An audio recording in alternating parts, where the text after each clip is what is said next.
As Denver 7 South Metro reporter, Danielle Kreuter meets with many community leaders. In Hey, a recent everybody. meeting with the Englewood police chief, he shared the news that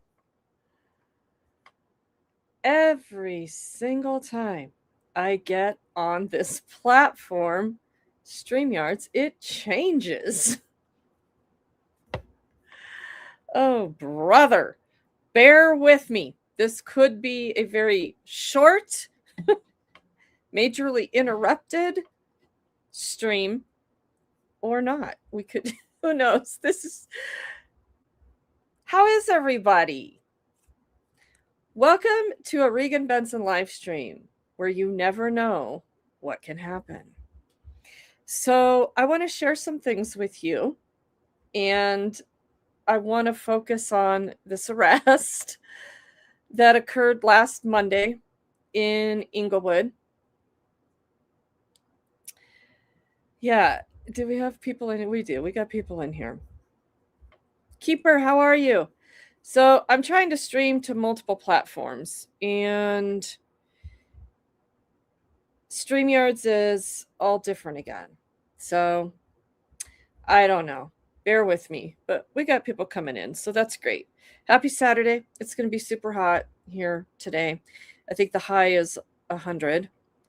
I think we're going to be above 100 this coming week. Jose, how's it going? Linda, Keeper, AC, yay.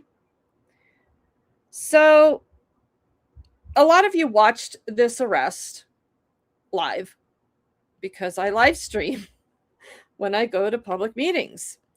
And I live stream Englewood a lot. And it was just another public comment that I was going to make at their public meeting where elected officials take the dais above the peasants and we bow down to them and their presence. And then Regan gets arrested. I don't even know why I got arrested. I was never even told I was arrested.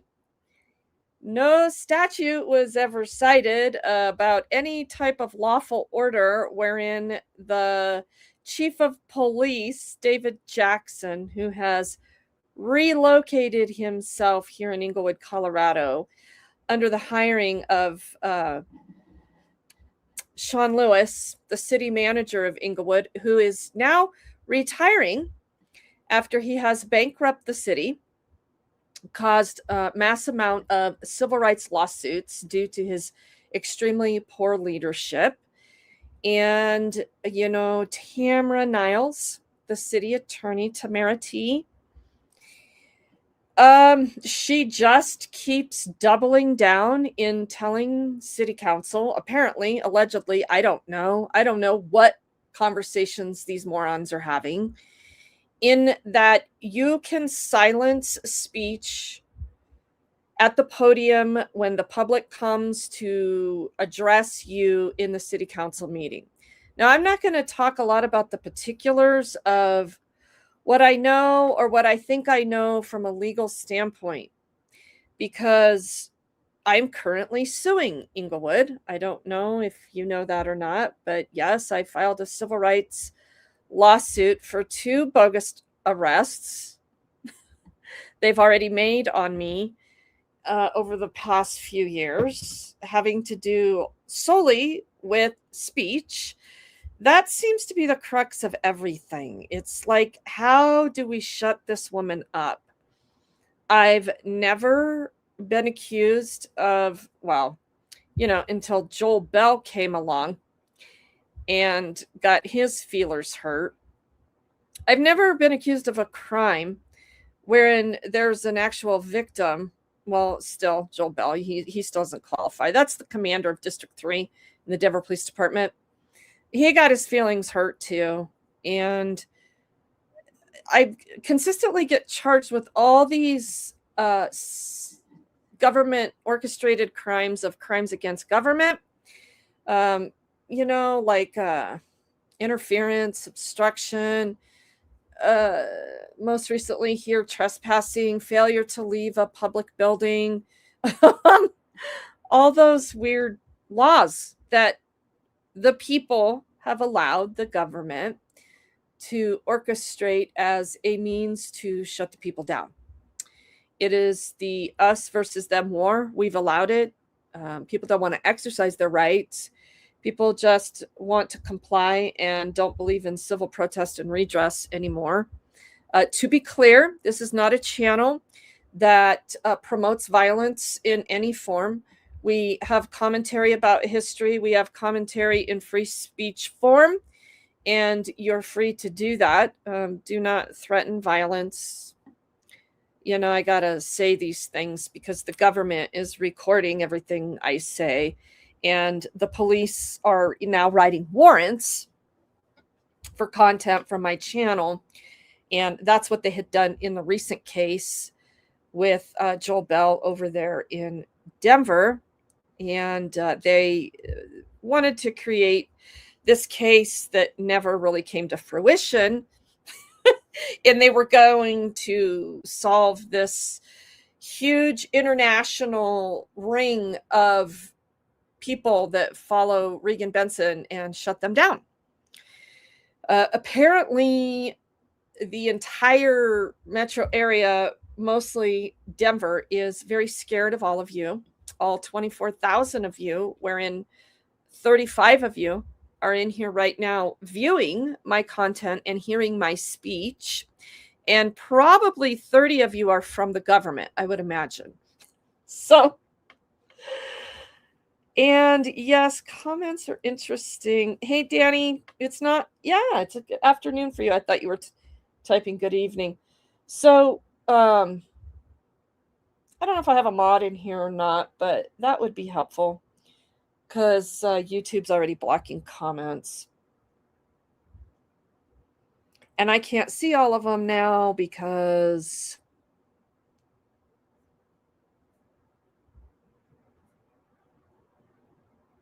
of how StreamYards has set this up.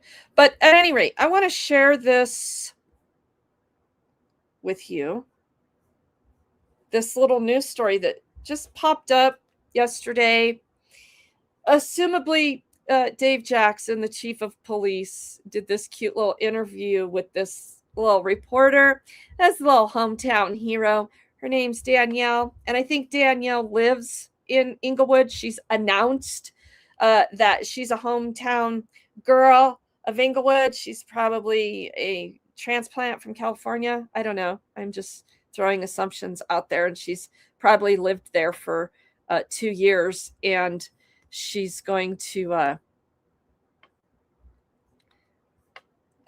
be everybody's hero. I guess Dave Jackson's too. So, I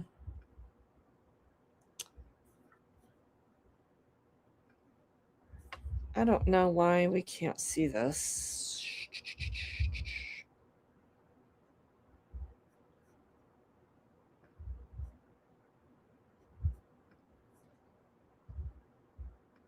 Let's try this again. There we go.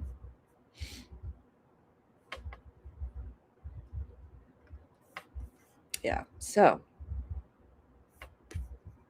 That use of force rates in his department were going down. So Danielle looked into the data and spoke again with the chief to find out about this data.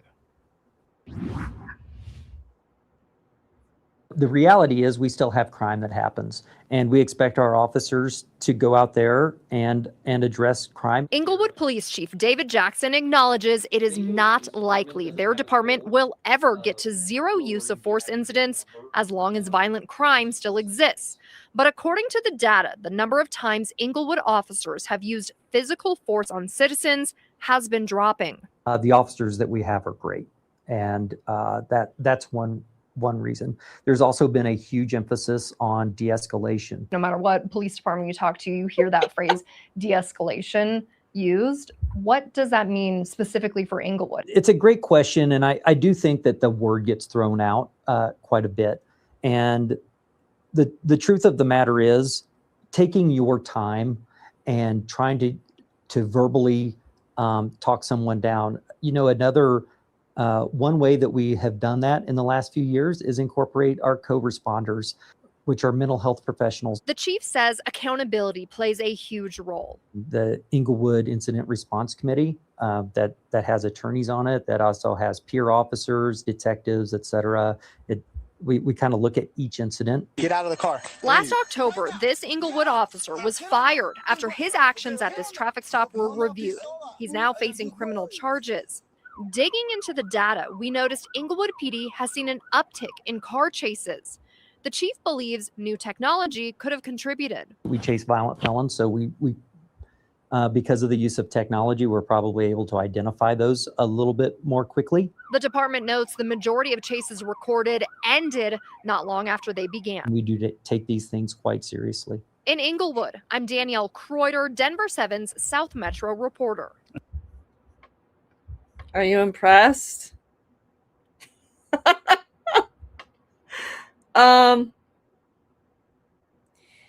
If you've been following, excuse me, my channel and the things that go on in Englewood, he's just a bald-faced liar. And yeah, I don't know what to say. I'm like out of words.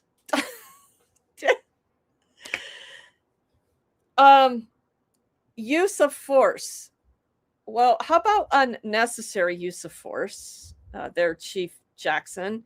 Sure, there will always be use of force in the police department. That's shocking. I don't know. So I just wanted to show you that story. It's on YouTube. If you'd like to go find that story. Here, let's put a link for that. You could go, leave your comments, and it is a free country. And it is, sometimes okay to criticize your government and the police if they tell you it's okay, and if your local government gives you approval to do that. And yeah, so anyway, there's those links. So yeah, that's David Jackson, and he's been the chief of police in Englewood going on a couple years now, and he's just like the old one. He's worthless. And worthlessness breeds more worthlessness, and then you throw in the union that works overtime to protect the police. And that particular case that they're talking about in that story, that involves a former officer by the name of Ryan Vecina. And I've got one interaction with him on video, and he's just a stupid punk ass cop who thinks that, he's the ultimate authority over anyone and everyone. And he pulled that guy out of the car, and he had him down in somewhat of a headlock that I don't think was even, from what they're showing, perhaps there's more to the story, but they're showing it as excessive force in a chokehold. Whatever. I don't care. These cops can eat their own. I feel no sorrow or allegiance to say, well, that was really wrong to prosecute that cop. They all deserve to be prosecuted because they're all oath violators. They don't care. And, for whatever reason, it's more about what is more polarizing and to address when it comes to rights violations. They can arrest me over and over and over, and they can do all these other petty little things in the bigger picture of what is viewed as more polarizing in use of force. So this is the officer and the situation that they decided to latch onto, which I find super interesting. Not all the people they've shot, oh, well, that's done and over with. We'll let that one go. It's a new administration. It's a new DA. Oh, well, oops, but let's go after this punk ass cop, because not only can we go after him, we can fire him because he doesn't have a probationary or he's on probationary status and does not have union protection. So he was the department's little golden ticket to say, look at us, we're doing really good stuff. So Ryan Vecina still has not been arraigned. Yeah. His next court appearance is the end of August. This happened, I think, September. So it'll be a year. I predict they will be dropping those charges. I predict the victim of this perpetrator from the Englewood Police Department is unreliable. And these are all my assumptions and predictions and my opinions. And the victim has enough of a probably criminal history that's going to lend him non-credible. And they'll ultimately end up dropping the charges. And it'll look good because it had already looked good. You see, this is what happens. They come out, look at us, we're doing great shit. And then it goes away and nothing comes of it. We see this over and over and over playing out. So I have no hope that Englewood, along with Denver, is going to pull anything together, and things will just continue to get worse. And I'll just continue to get arrested, and I might survive it. I might not. So I have to decide at what point enough is enough, I guess, and shut up. Don't talk. Don't help people. When the cops show up, walk away. Yeah, I'm totally capable of all of that. Dr. Sammy Munchkin. I like that little profile name. So I had set the video, the live video. I took it down because my personal information is blasted in there. And so it's going to stay down. But I did want to reconvene here to show you all how stupid this was. So let's I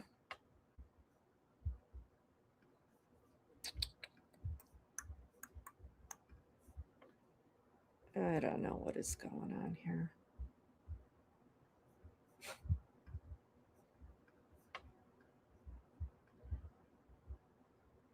All right, are we seeing that? Nope.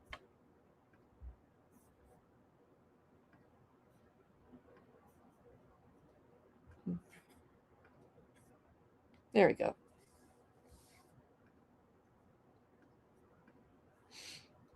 So I went to the city council meeting on Monday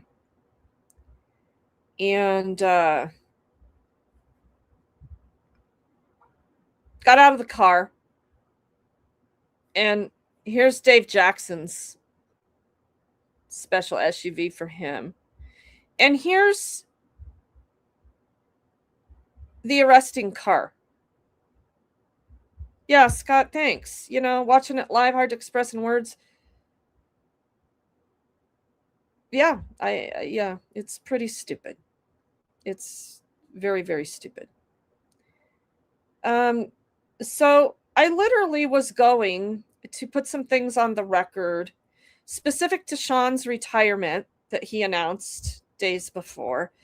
I was going to put my complaint on the record that I had verbally and in writing submitted to the Englewood PD for the umpteenth time for officer misconduct, wherein they are out there now targeting the homeless at the bus stop by the means of using the RTD Police Department to show up, or a supervisor, I'm not quite sure who did these yet, and ban people from the public transportation system. So they also are admitting that they're using surveillance to watch the homeless and wait for lawful municipal violations of no victim, no crime events wherein they may be partaking in alcohol or raising their voices for disorderly conduct, things like that. And then the cops show up and make everybody ID themselves, and they start running warrant checks. Now that sounds pretty constitutional, doesn't it? That doesn't sound like any rights violations or targeting those that are the weakest, sickest, and poorest in society, right? I mean, there's nothing like that going on, right? And Englewood doesn't even address my complaints. In fact, they don't even acknowledge that they get them. I've got all kinds of documentation. I've filed with the Attorney General's office on pattern and practice of them not investigating themselves. They don't care. The DA, I don't know. They don't seem to really care a lot. They may care again. Amy Padden's office is going to have me in there on a new criminal citation after this night here for the charge.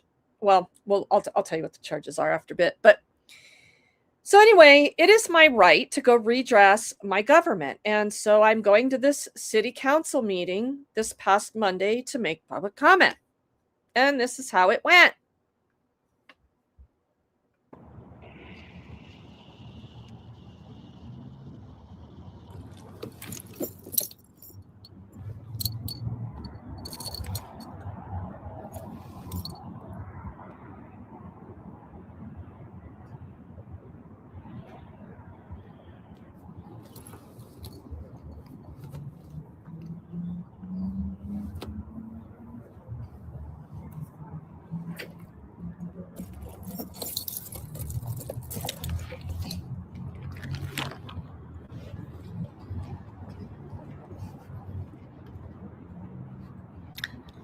Hola!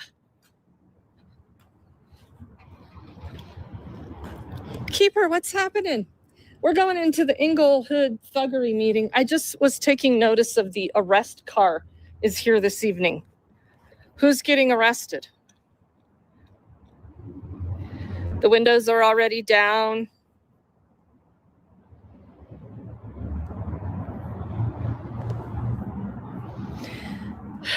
As you know, you never know what can happen on a Regan Benson live stream. And so stick around. Who knows? Who knows who's getting arrested? Probably me, because they're all pissed off at me now because I'm pissed off at them for being thugs. So let's see how this is going to go. Oh, look, there's Joey Anderson. He cares. He cares a lot.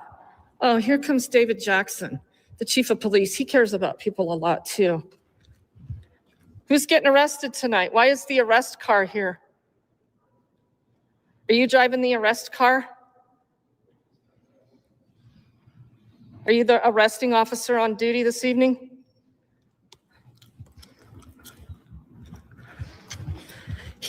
They're watching my live stream.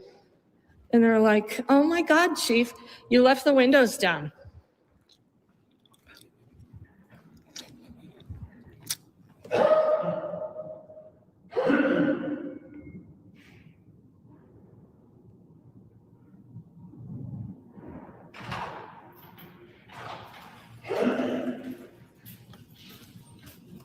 No, he's going to get in his special vehicle that's made specially for him because he's an elite. He's an elitist. What's up, lady? Well, fancy meeting you here. I ended up being able to be here. I can't stay past public comment, but oh, wait, what's going on here? Yeah, they are. How did that happen? What are we going to do about that? That's not helpful. Today or what? Oh, you've been lugging this around with no wheels. See, wagons are such a big deal. How do we get you another one? I don't know. I gotta run to the restroom. Okay, I'll see you in there.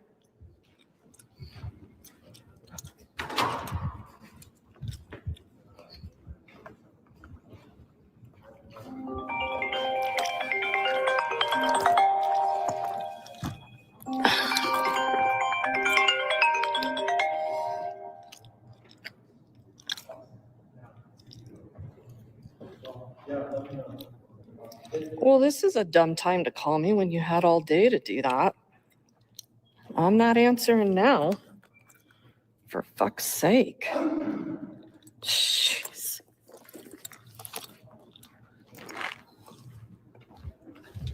What's up, Daly? How are you? I'm good. How are you doing? Good. Do anything fun this summer yet? Not really. I'm just gonna slide that over. Okay, thank you. Awesome. There we No, go. I'm a broke ass bitch. I ain't got no money to do anything That's fun. what I think. Yeah. We went on a 4th of July vacation. Me, wife, and the kids. So Oh, was good fun. for you. yeah, I'm glad you got to do that. it was That's super important. it was very lovely. I loved it. Good for you. Anyway, good to see you. Thank you. They should be starting up soon, in like 10 minutes or so. Yeah, right on. Thank you, Daly. Appreciate it. Mm-hmm. Oh boy, excuse me. I'm sorry. I didn't mean to just creep in on you like that. That's quite the sign-up list. I should have been here earlier. This is just the first page that's full tonight, right? Yeah, I think I have someone that's. Yeah.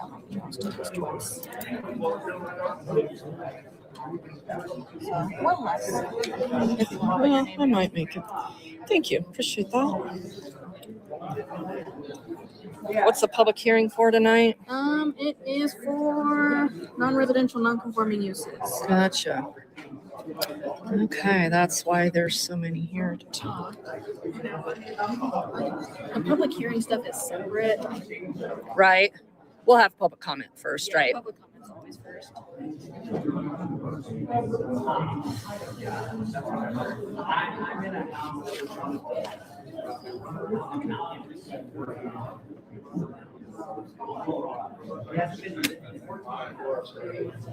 The rules change often here. No, the last time they changed was a couple months ago. So a couple months ago they changed. I don't know if it's been a couple months since I've been here or I wanna not. say potentially. Yeah, so the rules could have potentially changed since then because they change every couple months. That's a good assessment. Thank you. Uh-huh. Oh yeah. Hey, how's it going? So yeah, everybody, Sean resigned. Oh, he's retiring.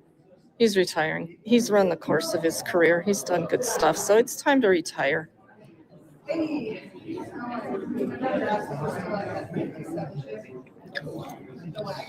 I'm just coming in with my shades on so I can see. Remember, I'm relegated to the back of the room. No clapping, no pooping. That's correct.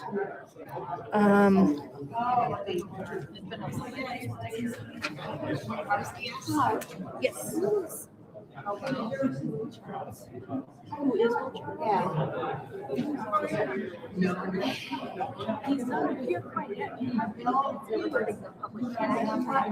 Oh, you're going to be disqualified. If you don't follow these rules, you're disqualified. Yeah, in case there's questions. You have to qualify for speaking. You have to have qualifying speaking credentials. Are you like No, silly, that says booing, not pooping. power is right over here in the if you wanted to reach out to them. Oh, so we got some new rules. So you can't put any signs. What if you're in the back? Can you put signs on the seats in the back? I mean, what are the rules for the back of the room? They're the same rules that are on here apply for the back of the room. The signs are more so if we have a busy council meeting Uh-huh. to ensure that there's enough space for people to sit. Understood. But if there's plenty of space in the back of the room, we can probably use these chairs to prop up a sign. Thank you. She said yes, you could. See, like, this is the best angle and position in the room to prop up a sign for all those people that give no shits.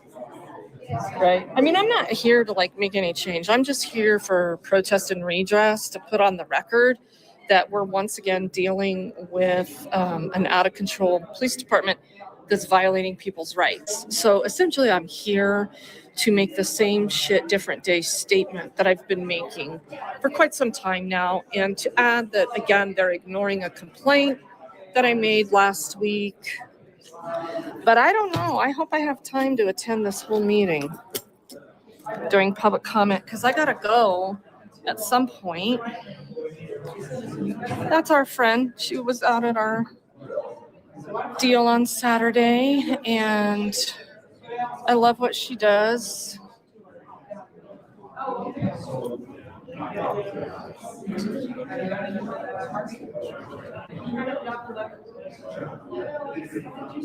She's smart as a whip.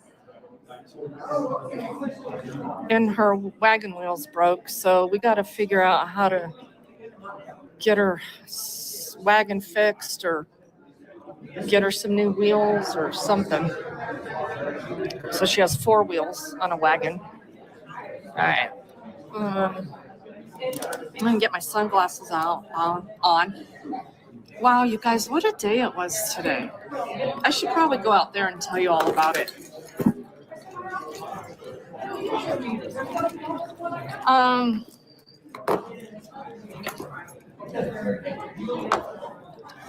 It turns out Dave Jackson and oh look, Disner's here. Disner's here to defend why he doesn't take my complaints. Look at that guy. Let's go see if he's going to address my complaint or not.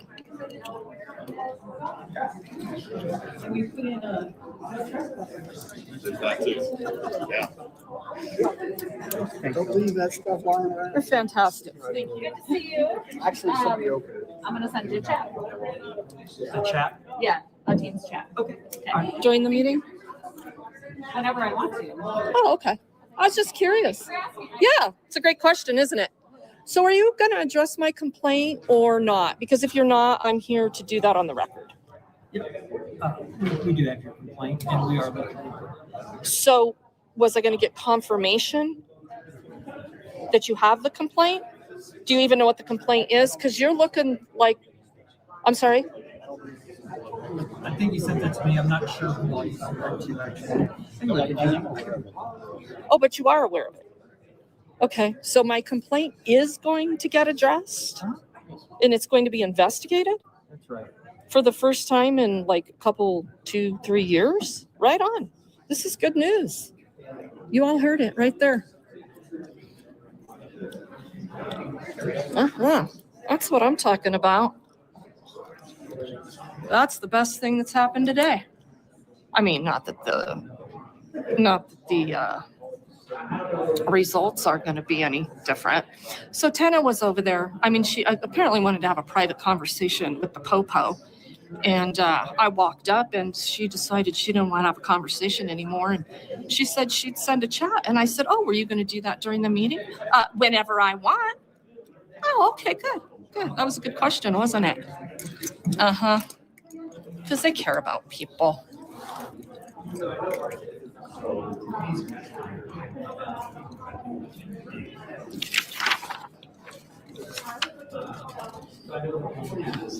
So that's fantastic news. So, you know, I lodged this complaint last week and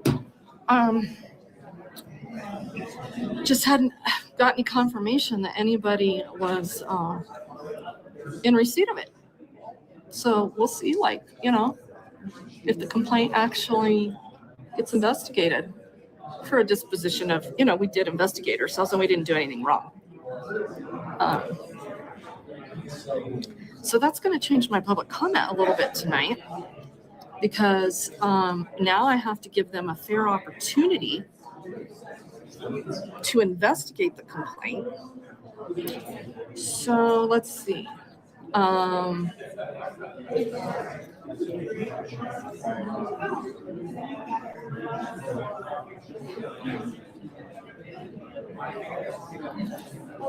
just think she's fantastic.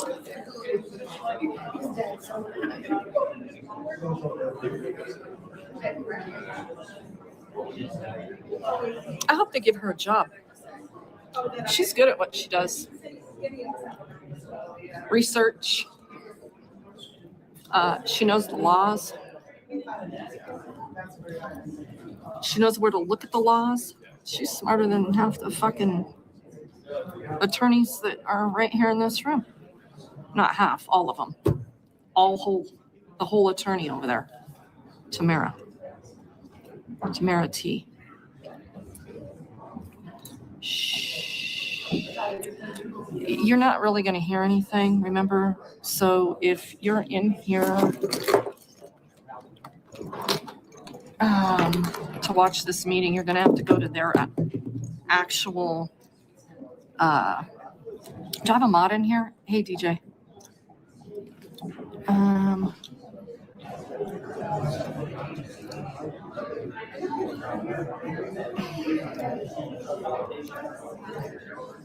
Yep, that is Ed Disner. That is correct. That's the Sergeant of Internal Affairs.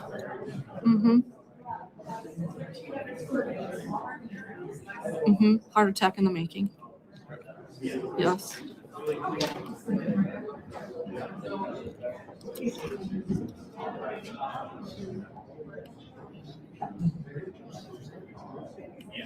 No, Fab Daddy, that's against the rules, and I don't break the rules. So to answer your question about wearing meta glasses up front. So what I do is I wait for lawsuits to settle.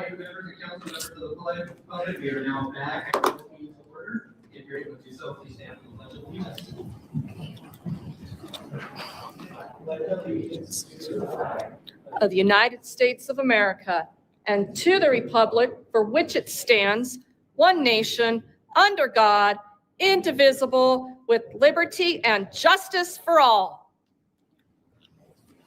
Thank you. City Clerk, can you please take roll call? Mayor Pro Tem Anderson. Member Bethel. Present. Member Crane. Present. Member Russell. Present. Member Somerson. Present. Member Ward. Present. And Mayor Sierra. Present. Let the record show 7 present. Thank you. Moving on to 5A1. Any changes to the minutes from the regular city council meeting from June 15th? Seeing none, can I get a motion to approve the minutes from the June 15th meeting? So moved. Thank you, Mayor Pro Tem. Can I get a second? Second. Thank you, Member Crane. Can we please vote? Mayor Pro Tem Anderson. Member Bethel. Aye. Member Crane. Aye. Member Russell. Aye. Member Somerson. Aye. Member Ward. And Mayor Sierra. Aye. Let the record show 7 present. Thank you. Moving on to 5B. Any changes to the minutes from the special city council meeting from July 1st? Seeing none, can I get a motion to approve the minutes from the July 1st meeting? Move to approve the minutes from July 1st. Thank you, Member Russell. Can I get a second? Thank you, Member Simpson. Will you please vote? Mayor Pro Tem Anderson. Aye. Member Bethel. Aye. Member Crane. Aye. Member Russell. Aye. Member Somerson. Aye. Member Ward. Aye. And Mayor Sierra. Aye. Let the record show 7 ayes. Alright, moving on to recognitions, we have the introduction of Grace Arnold, the Best and Brightest Management Fellow. We have our Deputy City Manager, Tim Dodd. Great, thank you, Mayor. So as you probably remember as a council, a few months ago, you approved a supplemental budget. Thank you for doing so, as well as an agreement with the state of Colorado Department of Homeland Affairs, or DOLA, for the Best and Brightest program. So this is a program, I think it's the first time, at least in memory, it was participated. It matches the quote unquote.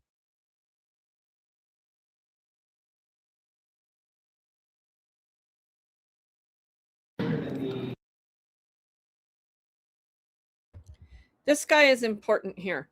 He and his his significant other, decide to be my biggest hecklers. It's interesting maybe how all of that came about as well. I'm assuming, I'm only assuming that since Rick is on city council as a declared, I'm only here to represent the LGBTQ community, they are pitting a war against everyone that is not part of their community. And Rick has nicer handbags than I do, and that's kind of upsetting to me. Yeah, so anyway. Yeah, I'll send it to the town. But yeah, you may have it to the city clerk if they're just.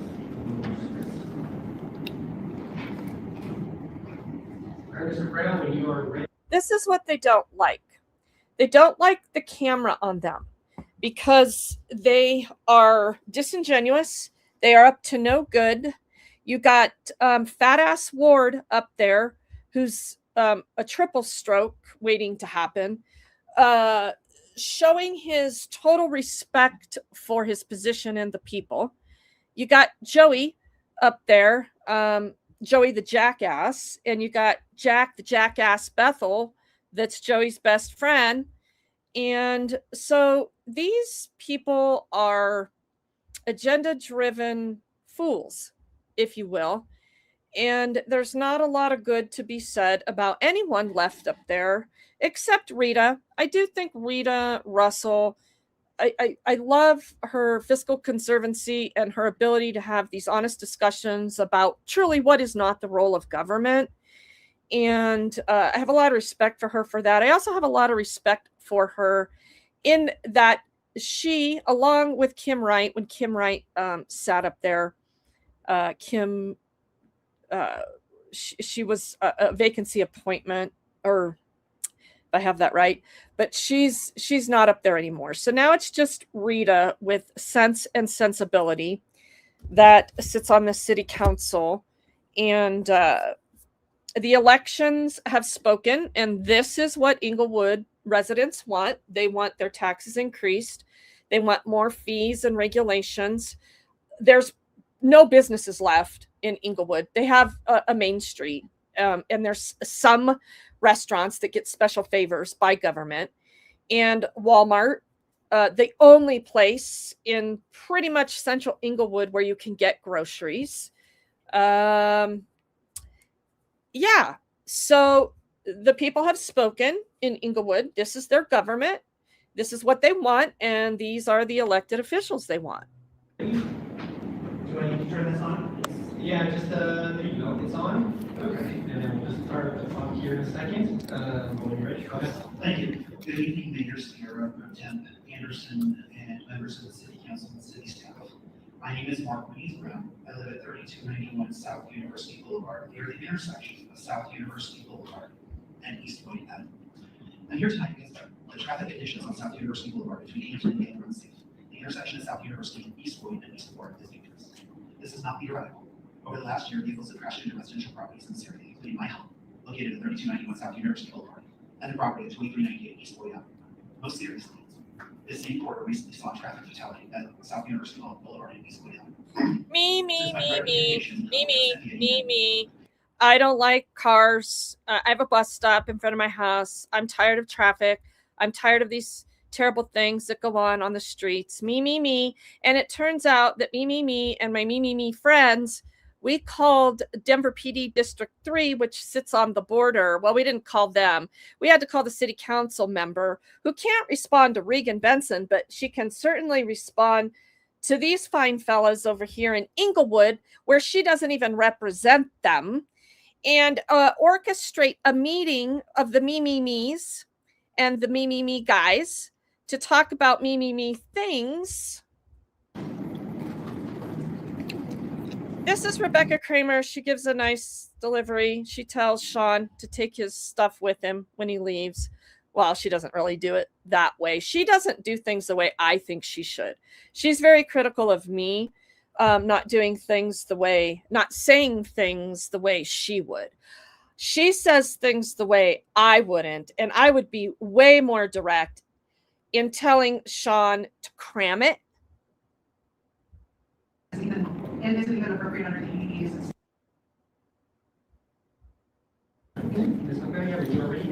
Yes, I want to say, council members, I want to talk to you about what's been happening on my block since about 2020 and why Englewood needs to. My block, me. My block, me. Not what the role of government is or taxation or all these things. This is the other Mimi's friend. No. This is a good guy here. He does a presentation on this stormwater issue. It's legitimate. Englewood took a bunch of federal money to go ahead and screw up traffic on Broadway for a solid year, to take the sidewalk and extend it out into a lane of traffic to build bus stops. I guess. I don't know why they're building bus stops. They don't like people that use the buses, but it brought in a whole bunch of money and no drainage. And they're not even done. So there's that. That was a great presentation. And this lady, she wanted free for teachers only at the rec centers. And that would be really nice if you would all do that. Free, because they work so hard and they teach our children to be conformists and think within the box. Free for teachers. Not for the elderly folks, just the teachers. Free. This is Chris. He's a good dude. He gives some more commentary about the stupid drainage and all that dumb shit.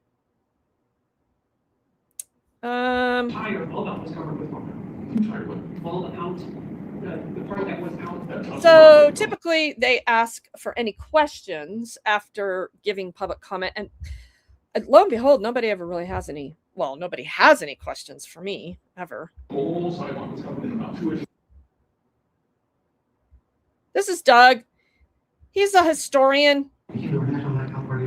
He usually gives public comment about all these wonderful historical things in Englewood. I've always found him really fascinating and educational, but tonight he changed it up.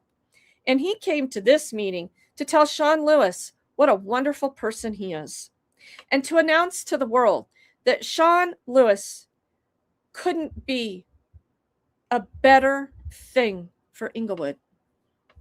He's been the best thing that's ever happened to Englewood. I'm so happy.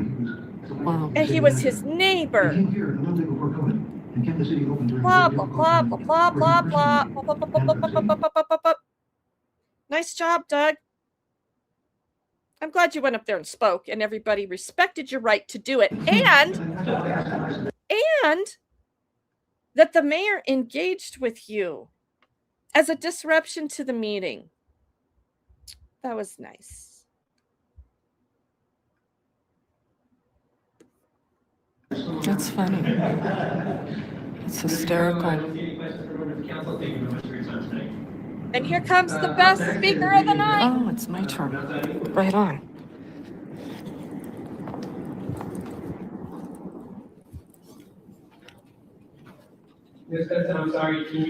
Good evening, City Council. How is everyone this evening? Thank you for this opportunity to speak. I'd like to continue with my public comment. I don't understand why you're interrupting me. You already called me to speak, and I am here speaking, and you're interrupting me. So anyway, Sean, you've been a terrible city manager. I just want to put on the record, you're not a good person. You are a liar, and you have cost this city so much money in lawsuits that you're the worst city manager in the history of the Englewood city, and all is exist. Where's everybody going? Let's. Okay. Well, anyway, so what I was saying is you're not a good person. You are the city manager in the history of Englewood to orchestrate single-handedly the most civil right, the largest amount of civil rights lawsuits this city has ever seen under your leadership. It's terrible. You are not a good person. You did a lot of terrible things to people. You sat back and watched it all, and then you came to Englewood with your standards of behavior. Congratulations on your retirement. Much like the other speaker, leave and take your standards of behavior with you along with that attorney. And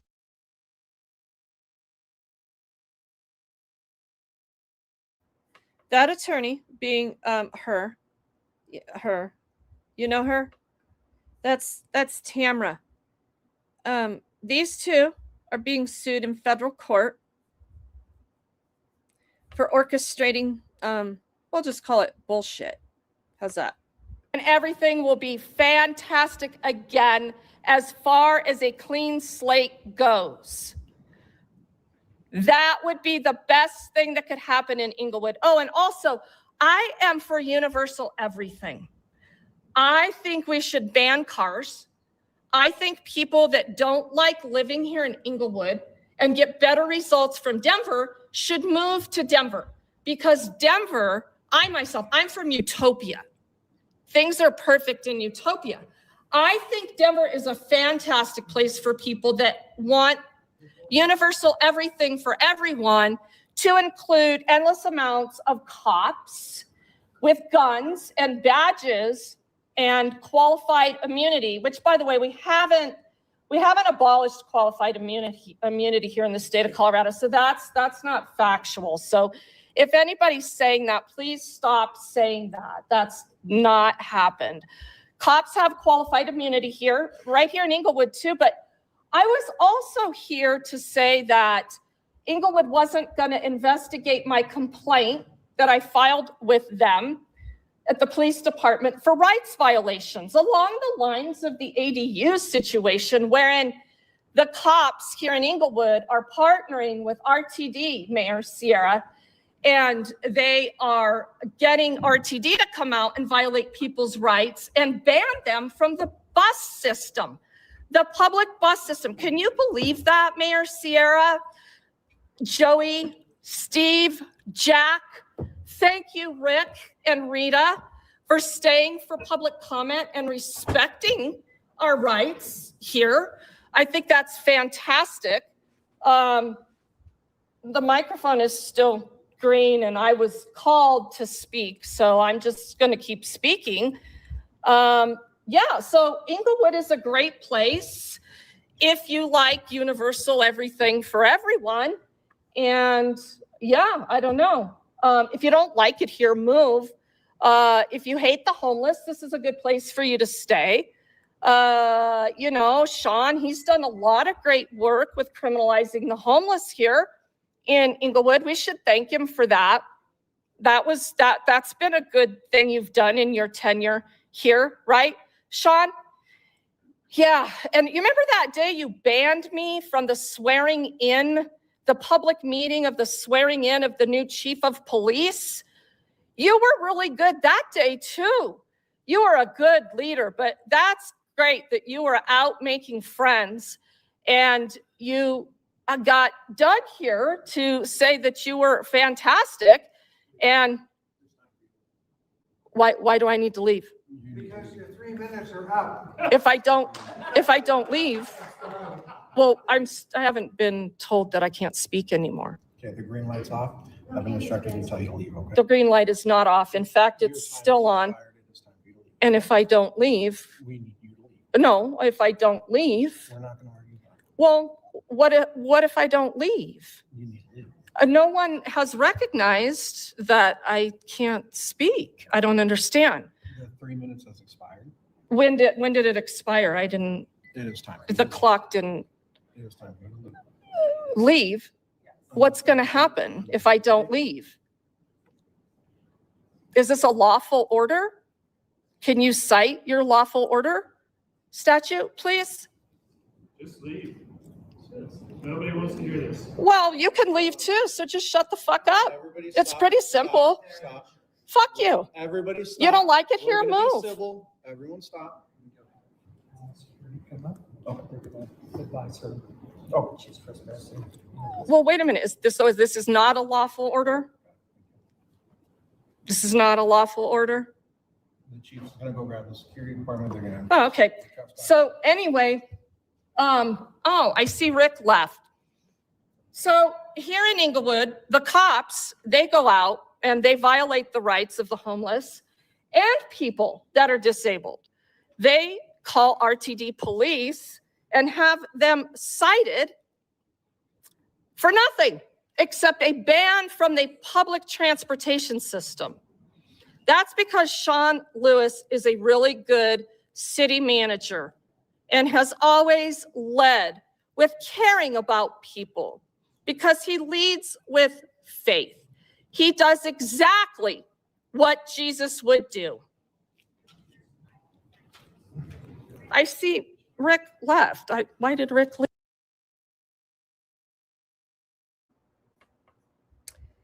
Did you see what made Sean whip out his cell phone and start texting?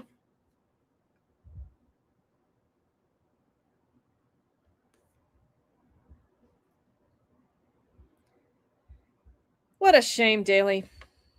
What a damn shame. You had a lot of things going for you. You really did. Go grab the security department. They're gonna. Oh, okay. So anyway, I see Rick left. So here in Englewood, the cops, they go out and they violate the rights of the homeless and people that are disabled. They call RTD police and have them cited for nothing except a ban from the public transportation system. That's because Sean Lewis is a really good city manager and has always led with caring about people because he leads with faith. He does exactly what Jesus would do. He didn't like that. He claims to be quite the man of faith, according to the recent article that was done by whoever decided to put that in print. And Doug there, the previous public commenter guy, he highlighted that, Sean was just a really good person of faith. I see Rick left. Why did Rick leave? That's too bad. He must have got a text. Tina was going to send the chief a message back there. Right on. We got some tunes playing.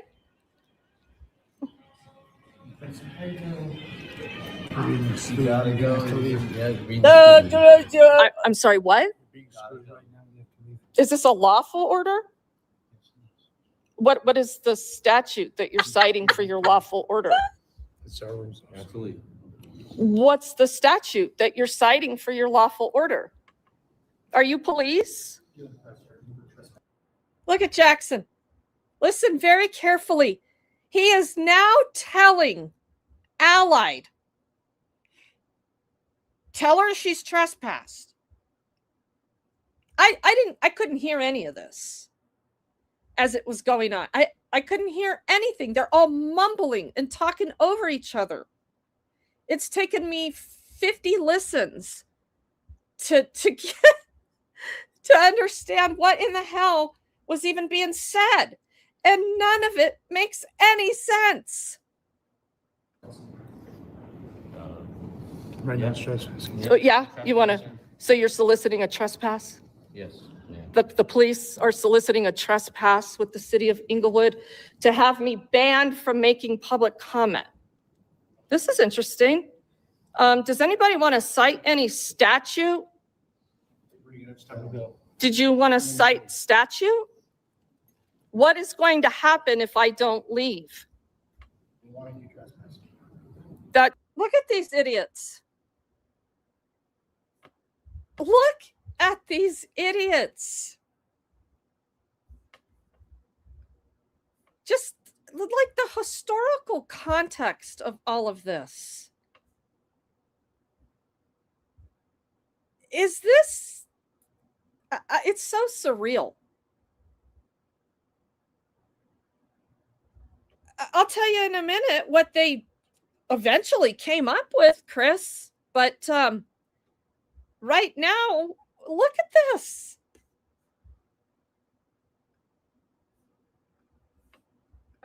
So I don't understand.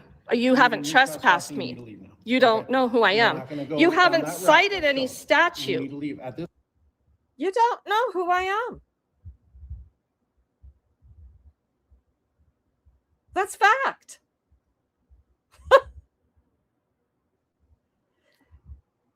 I'm being treated differently than other people would be treated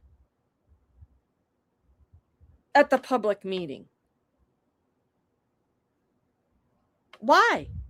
You haven't cited any statute. The security department told you that you. And what's going to happen if I don't leave? For you to leave. And what's going to happen if I don't leave? What is? We're going to physically remove you. You're going to physically remove now me? He literally just threatened to assault me. No statute, no arrestable offense. He literally just threatened to physically assault me. Trespassing. Will I be under arrest? Will I be under arrest? You will if you're trespassing. I don't have a trespass notice. You need to step outside and we will go through that. So you're removing me with no citation or lawful Colorado revised statute for trespassing? They've advised you that you're trespassing. I'm making public comment at a public meeting, and it turns out the chief of police went and summoned people that aren't a cop, and then he told them what to do. What's going on? I'm putting you in handcuffs. Put your hands behind your back. Thank you. You're hurting my wrist. Oh, holy shit. He immediately grabbed my wrist, twisted it, and pushed down on it with his, I don't know, thumb, all of his fingers. I don't know, but I about went through the roof. Daly doesn't know how to operate handcuffs, clearly, has never made an arrest. And now, once again, my wrist is fucked up. Thank you, Daly. That was really awesome of you. You're really fucking a great assaulter of people. They're hurting my wrist right there. And and people are laughing. And people are laughing.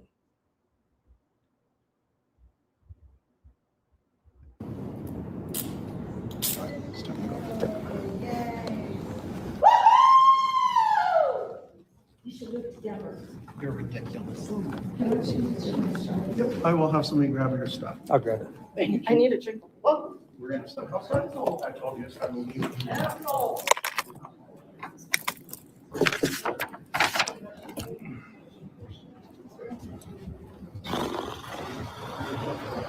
I think this is still recording. I have to go to the restroom. By the way, that was David Jackson neighing like a horse.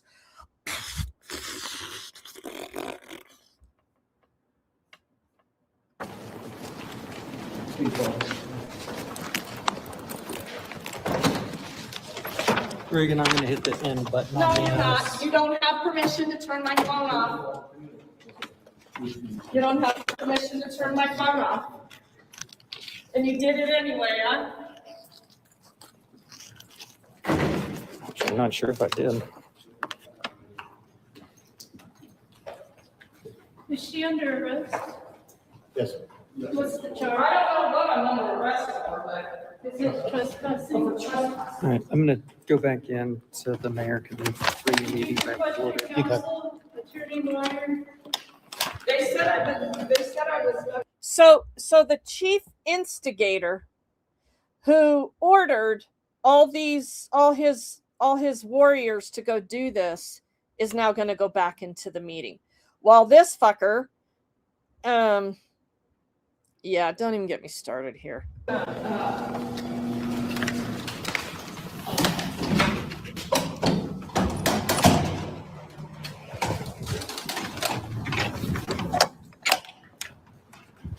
have to request it yourself if you want your lawyer. Thank you, hon. I'm good. Thanks. You're awesome, by the way. You know that, right?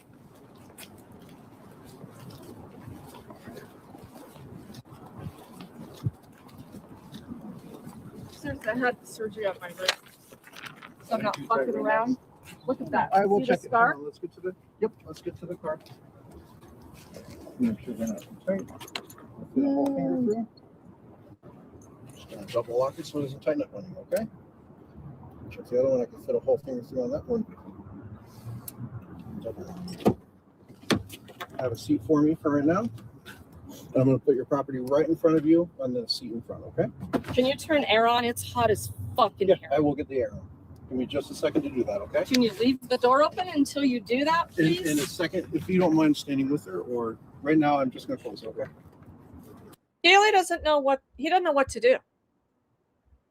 He opens that car door, and I guess somebody went out and rolled the windows up. It was like 150 degrees in that car, and you know they always tell you, "Oh, I turned the air on." Yeah, well, there's no air. That's a deliberate hotboxing effort to be made there, and I've already got to go to the bathroom. I guarantee you my blood pressure is probably about 200 over 130 right now. I've got all kinds of kidney issues. I need to drink a gallon of water a day. Yeah. And the only thing going through my mind is I'm about to die. You run from that there for me.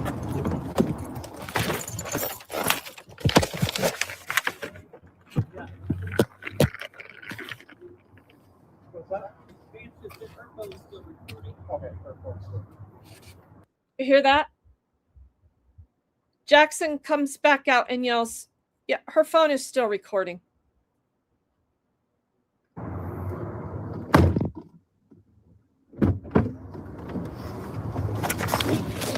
What are you doing? I'm turning on the air for you. What are you doing with my property? It is all still here. It's still recording. I'm not going through it right now. Okay?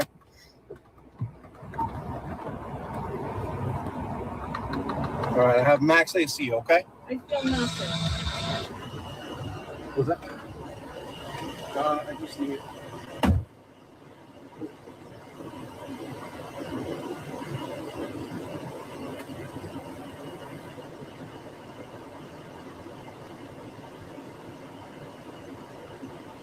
So anyway, yeah, I need to finish my public comment. I was recognized to speak.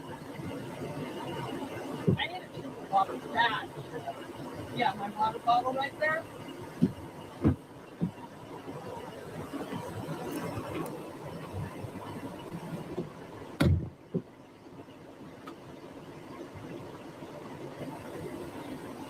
Now, who's that?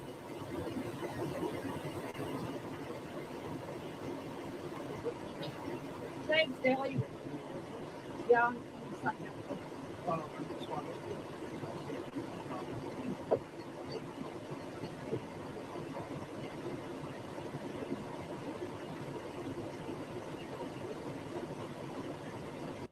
so Daly just gave me 2 giant drinks out of my water bottle, which just about emptied it. That was rather nice of him.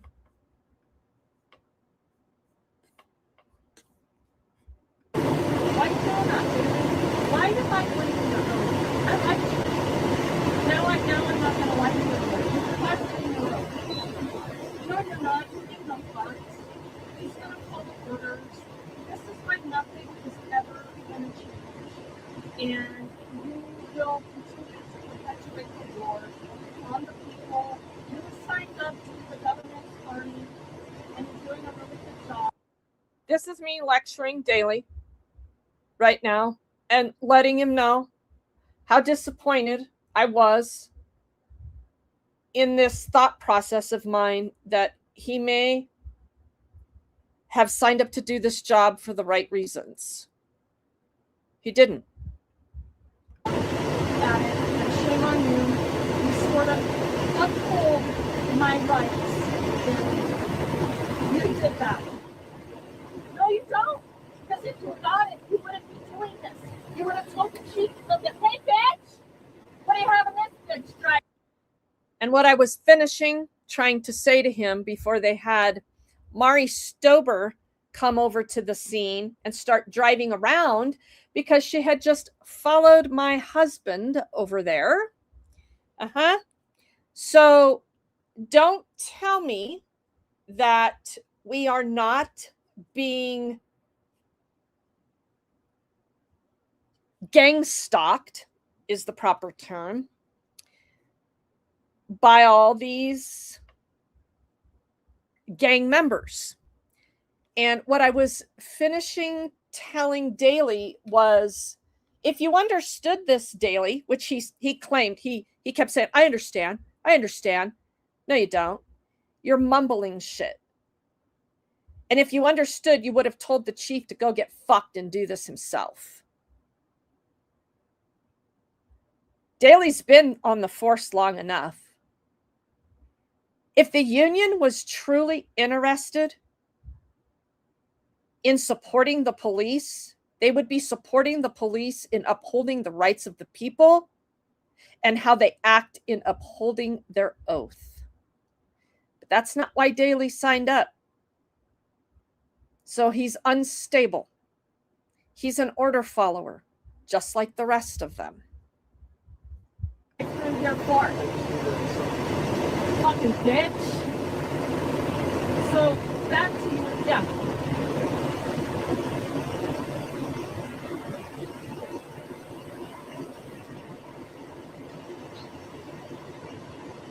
Thank you.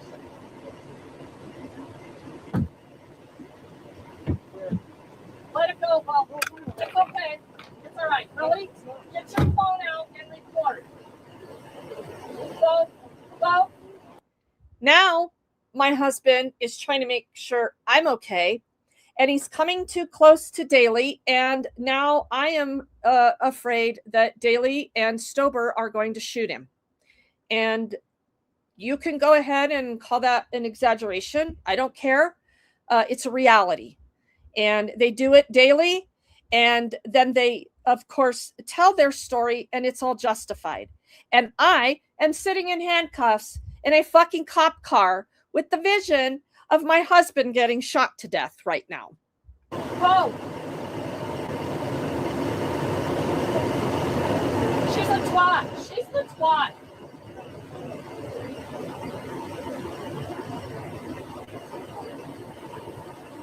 Go back up. Go! Go! Go! Stop! Go! Go! Back up! Back up! Daley is scared for his life right now. I can see it. I've already seen it in him. He's in a complete and total fucking panic over what he's doing by violating my rights to begin with.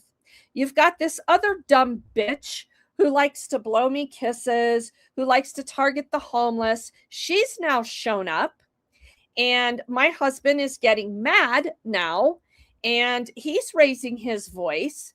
And so who's going to have to snap everybody out of it? Well, hopefully that's me screaming for my husband to just stop and back up and get away from these fucking pigs that can murder us with impunity. Back up! Back up! Whoa! Shut up, Daley! Shut up! Daley! Shut up!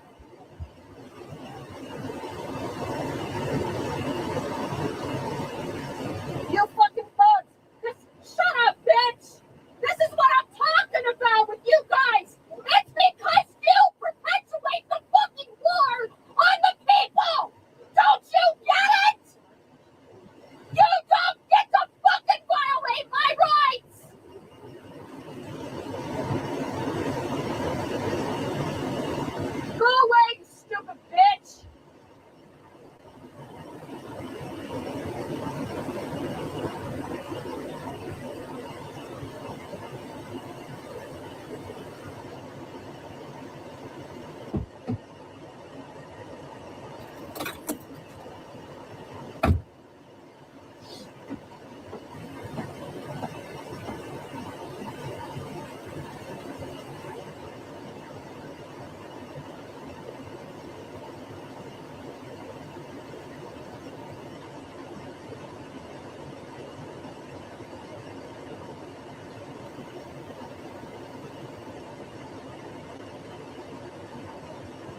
this goes on for a little while, quite a while. I didn't really care what was going to go down. I actually wanted to get the hell out of there, so my husband didn't get hurt. I figured they were going to take me to jail. Daley had said something to the effect, okay, what's going to go on now is we're going to write you a municipal citation. Yeah, okay, whatever. Until somebody tells you what to do next, like shoot her husband now. Yeah, I didn't care. Take me to fucking jail, whatever. Just remove me from this situation so nobody else fucking gets hurt and it's just me. They ultimately write me a summons. And then he comes and lets me out of the cage after he had sat in another car and all the cops gathered over there and carried on and did whatever they were doing as Mari Stober, the 30 by 30 maiden. It's the 30% female workforce in policing by 2030. And the bitch really doesn't even know what her role is. She was over holding up the cattle guard on, the cop car, leaning up against it, because she likes cattle herding, I guess, or being herded, whatever it is. I don't know.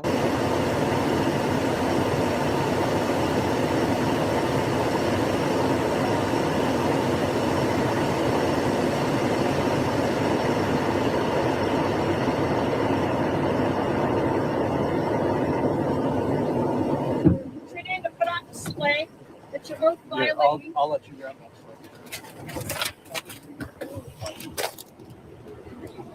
Her. This is Mari Stober. See, Daley, you were doing good. You didn't even know how to write a fucking ticket until tonight. No. Here's this for you. You stupid bitch.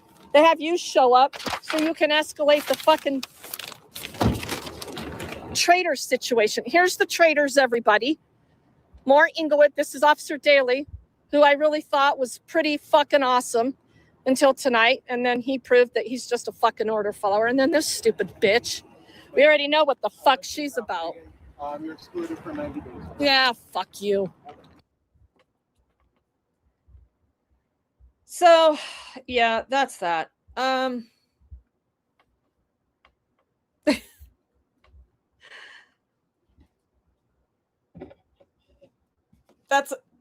That's it. I don't know. I mean, what do you make of it?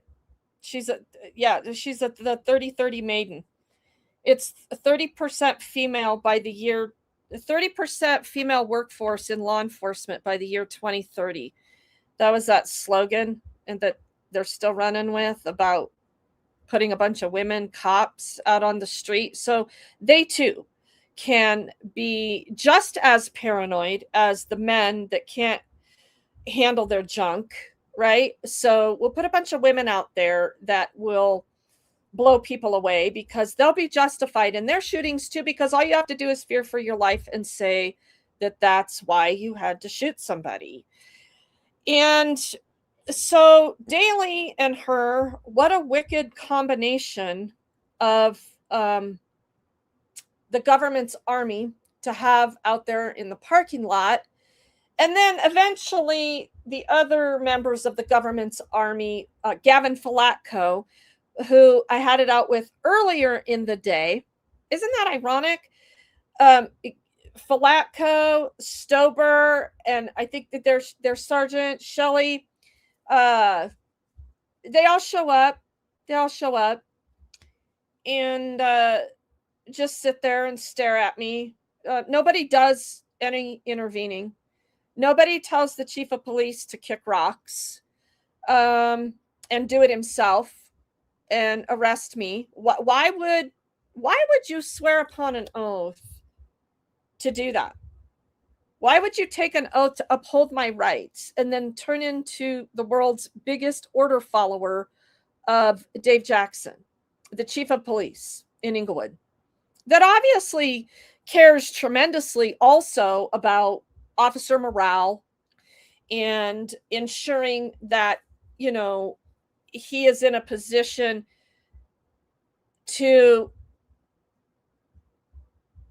not use force on people, as he talks about use of force going down. I don't know, I'm kind of confused on that whole thing. Yeah, one more time on this deal. Let's just take a look at this one more time here.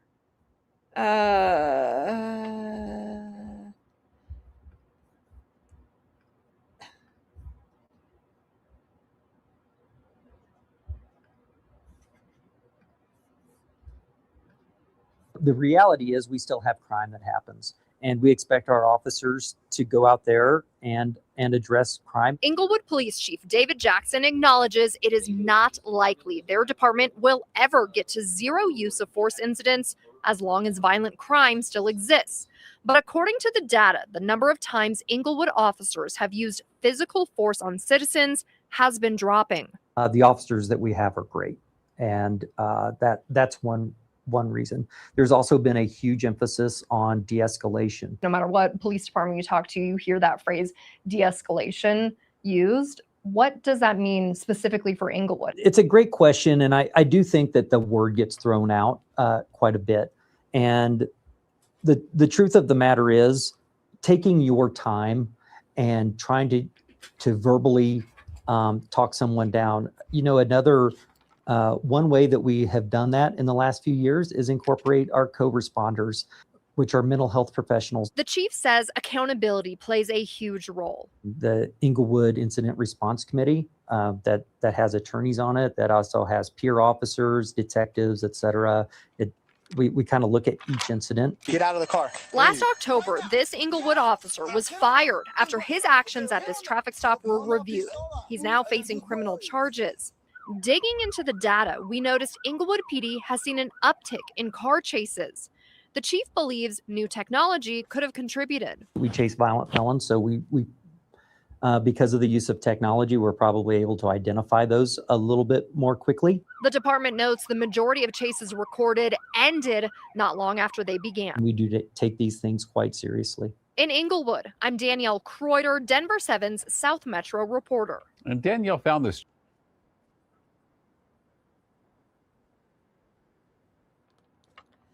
Yeah, whatever. So I was cited with third-degree criminal trespass and public building trespass interference. Doesn't even have the right statute for that. Yeah, so these are misdemeanors. Arapahoe County. And then, of course, I got a notice of ejection and exclusion from the entire civic center that houses the library and the courts. So I'm excluded for 90 days under Sean Lewis's standards of behavior.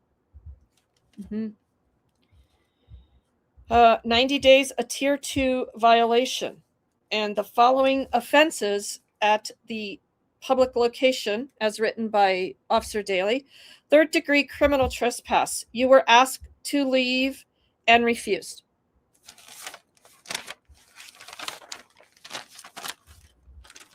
And the boxes checked in the tier 2 violations for the 90-day exclusion are obscene, profane, lewd, threatening, abusive, or disparaging language, slurs, epithets, gestures, and behavior directed at another with reasonable grounds to know it will tend to promote or provoke a fight. That's one box that's checked. And the other box that's checked is commission of a crime. Trespass.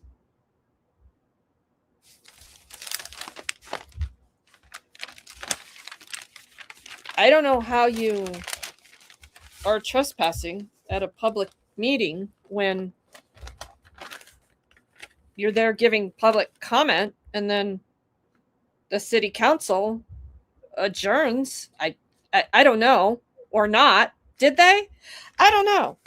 I'm not really sure exactly all what happened, because it turns out that let's go take a look at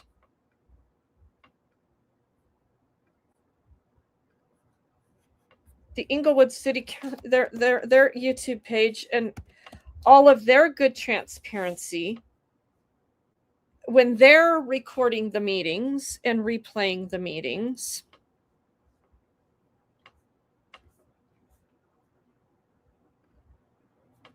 Give me just a second here.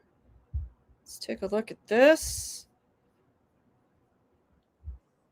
Let's I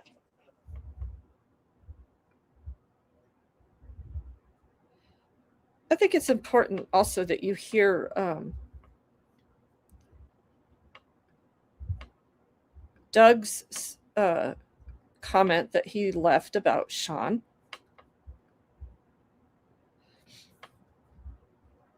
So Englewood has a YouTube page too. So here's what they showed that evening. Lanes and onto the sidewalk. If anybody was on that sidewalk, they'd get drenched. And if somebody was in a wheelchair, they'd have some major issues.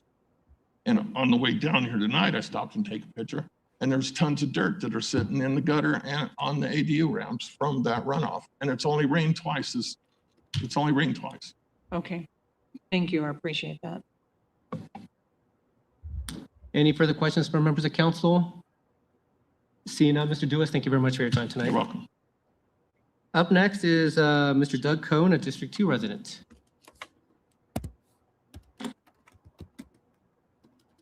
Good evening, Mr. Cohn. When you're ready, you may begin. Good evening. I want to say thank you to Sean Lewis.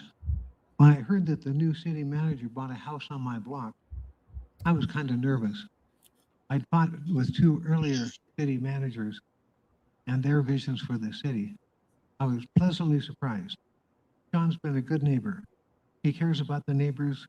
He came to our national night out parties. He's a man of faith with a vision to make Englewood a better place. I was so happy he was selected to be the city manager. He came here a little bit before COVID and kept the city open during a very difficult time for him personally and for the city.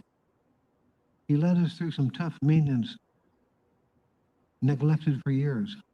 He fixed a number of problems like the Dartmouth Bridge. I was going to mention the South Englewood flooding. There's been some media, I don't know what it is. There's been some work done on the South Englewood flooding, and he's been talking with you guys about what to do with this historic building. He's been able to adjust to the generational change in staff as the old employees retire and new people have taken their place. He came at a time of turmoil in the city. The council members were fighting with each other. The residents were unhappy with some of the decisions that you all were making. He's been a leader. He's kept us moving forward. He cares about our unique history. He wanted to make sure our residents have a chance to discover it. He allowed Chris Hargath to create the Englewood Moments in History videos. The Elevate Englewood events have allowed our residents to find out how the city works and some of our history. And the new murals just outside this room on the walls lay out our history. He was instrumental in getting the Englewood History Museum started, and he has given us a chance to share our history. Thank you, Sean, for all that you have done. Mr. Cohen, thank you very much for your time tonight. Any questions for members of council? I guess the one thing you didn't answer was whether or not he was a good neighbor. Yeah. I'm not sure I want to answer that question. They're still around. Right. Mr. Cohen, I don't see any questions for members of council. Thank you very much for your time tonight. Up next is Regan Benson from outside Englewood.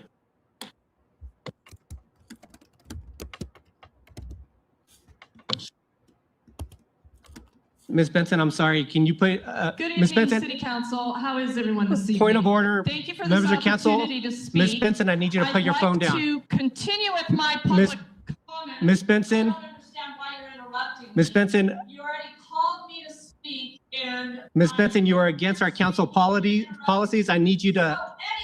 Ms. Benson, you are against council policies. I need you to put down your phone. Ms. Benson, this is your last warning. If not, I will ask the police department to control the situation, Ms. Benson. All right, members of council, I'm going to ask us to adjourn the meeting while our police department corrects the situation. Thank you, everyone. So I guess they did adjourn the meeting?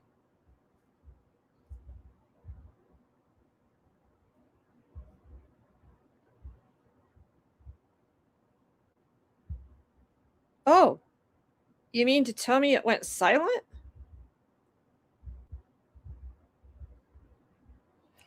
What do I do? Oh my God. What do I do? Should I leave? Dave Jackson, just go home, dude. Just get up and walk out. Go home.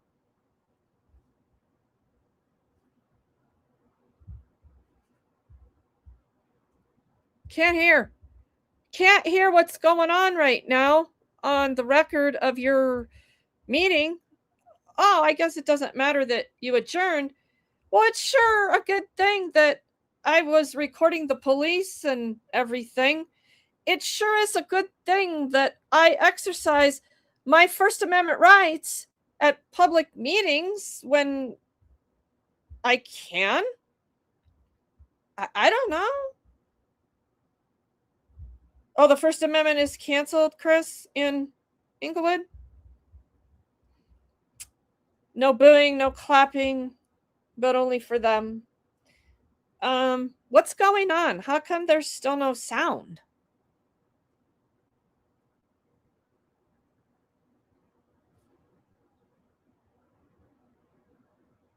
How come Englewood cut the sound but is still playing the video?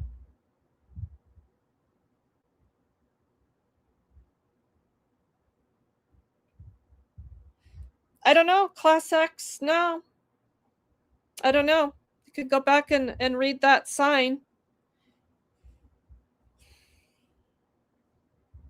I don't know. No phones allowed? I'm not sure. Like I said, and it was confirmed, the rules change often. They might just change for me. I don't know. I could be wrong about that, allegedly assuming there's still no sound. I don't know why. Why is there? So, yeah, and you know the clerk at the beginning of the meeting when I asked when the rules had changed. Well, they changed a couple months ago. She said it's been a couple months. This seems reminiscent of what Englewood has done to me before. Oh, that's right. They have. Except under the leadership of Sam Watson, the other chief of police, who I thought was horrible also, I wasn't arrested. Weird. But was I arrested? I don't know if I was arrested or not. I guess that's a lawful definition of an arrest, not an assault. Gloria, thank you. Oh, so now they're not showing any more video and no sound or anything. Huh. Why is that?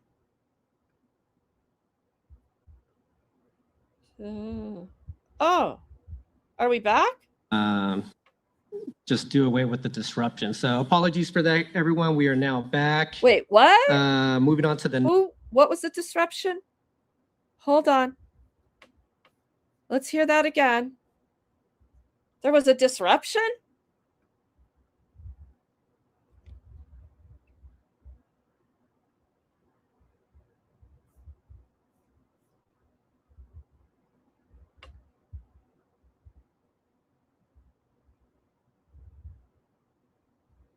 Bat ears? Radar, sonar, Mayor Bat ears, Othaniel Sierra.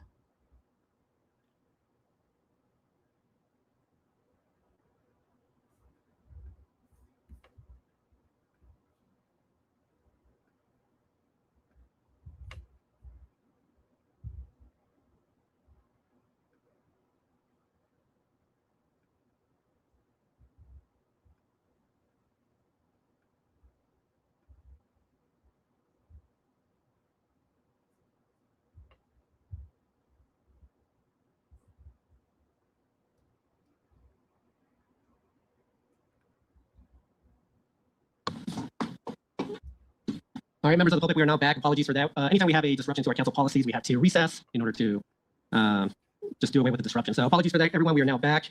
Moving on to the next speaker, we have Candace Rutledge from outside England. Is Ms. Rutledge still here, or don't see her? All right, we'll move on to the next. No, she's outside making sure that I survive not getting murdered by the police. Name we have Jamie. Apologies, Jamie. I can't read the last name, but you're a District 1 resident. Apologies for that. I know you've spoken in the past, and I just can't make it out. So yeah, if you wouldn't mind just handing it to the city clerk, and she will pass it down to us. All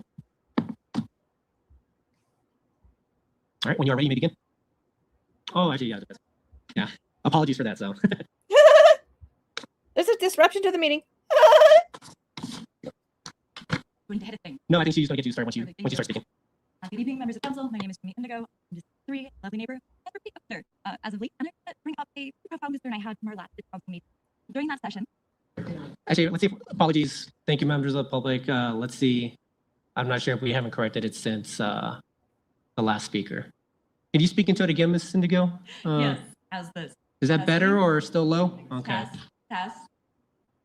No? Not yet. Can we? Oh, I got something. Can we also raise up the time? Yes, we'll start it over. Yeah.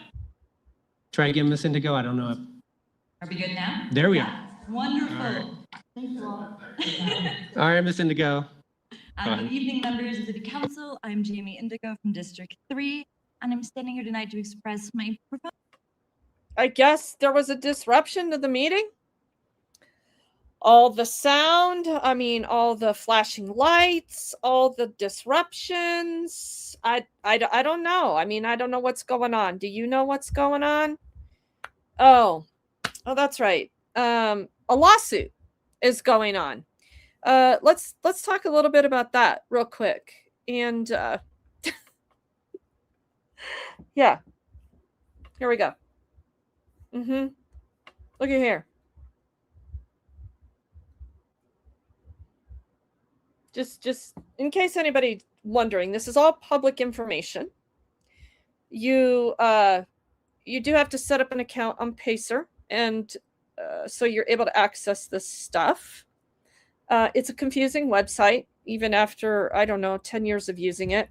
I still don't have a full grasp of it because it charges you like 10 cents a page to access it because, we wouldn't want the courts to not make money off of the internet also, and all these filings that they have to file electronically, I guess, or yeah, I don't know.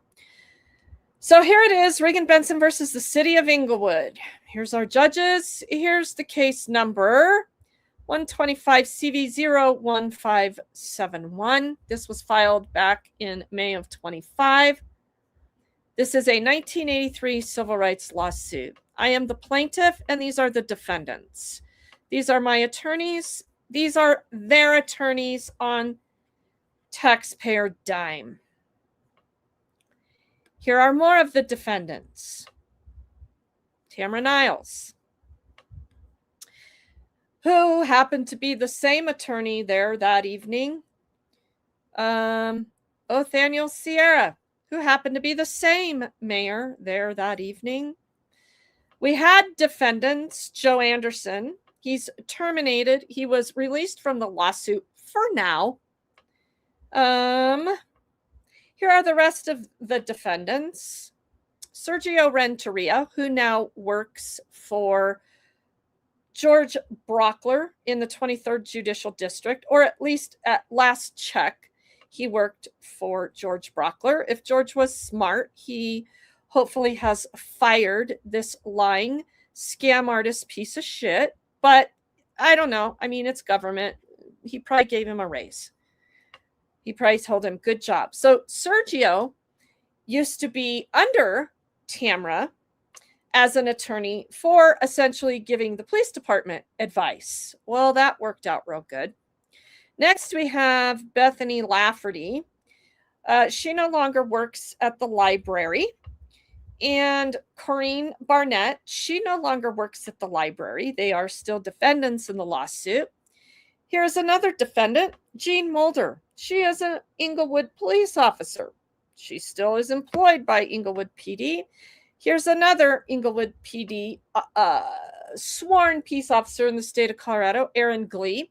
He, as far as I know, is still employed by the Englewood Police Department. And defendant Sean Lewis and defendant Carrie Watson, who was released from the lawsuit at the same time Joey was back in March of 26.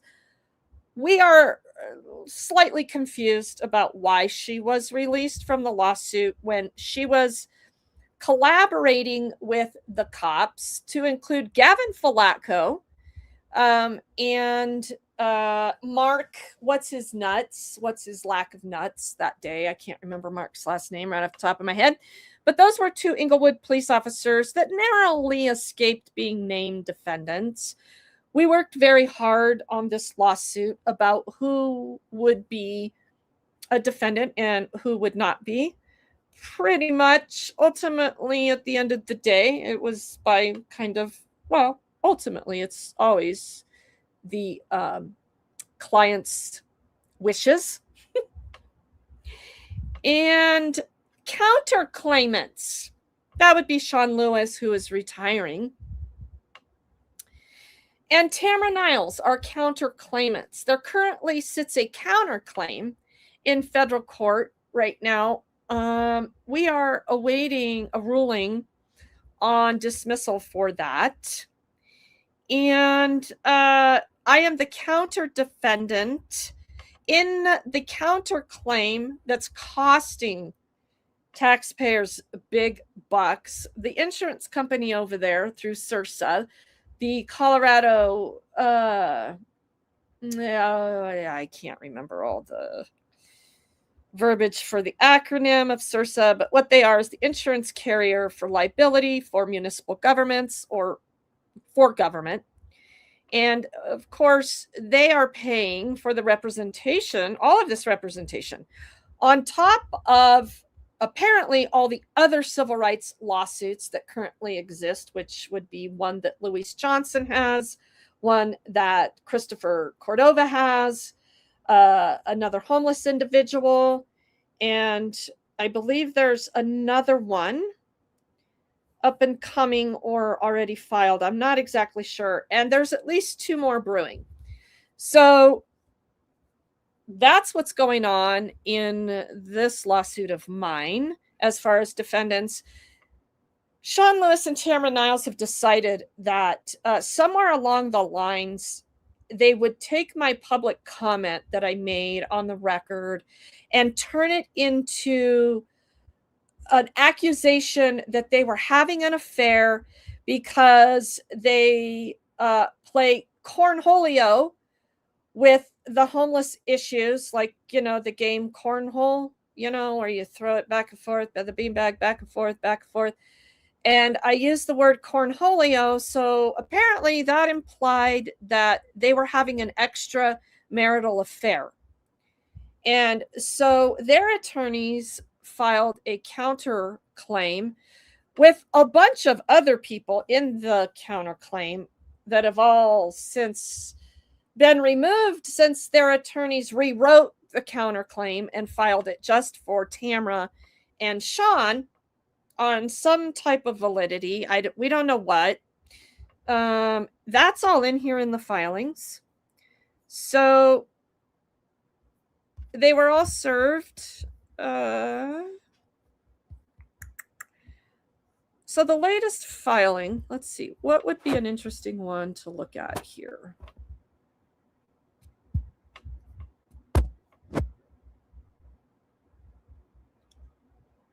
Well, the motion to deny their dismissal is a good one, but it's super long. If you're ever interested in some of these documents, you can go here to Pacer, or you can email me and I'll download it for you. It's a matter of public record, but I'm probably going to have to know you and know that you're legitimate. Otherwise, you can just go pay for it yourself and get it yourself.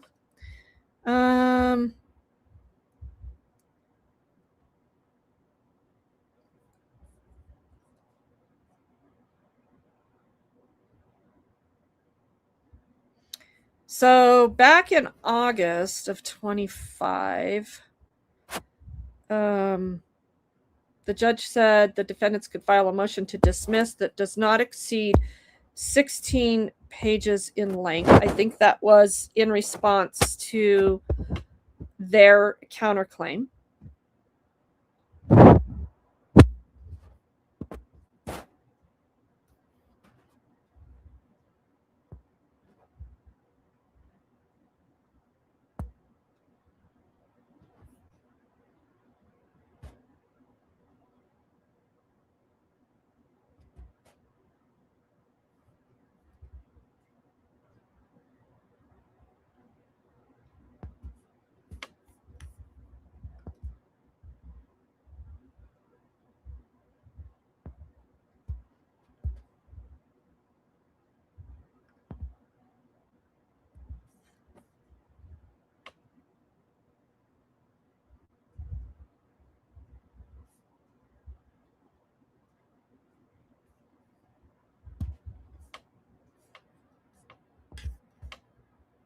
See, each one of these documents that you print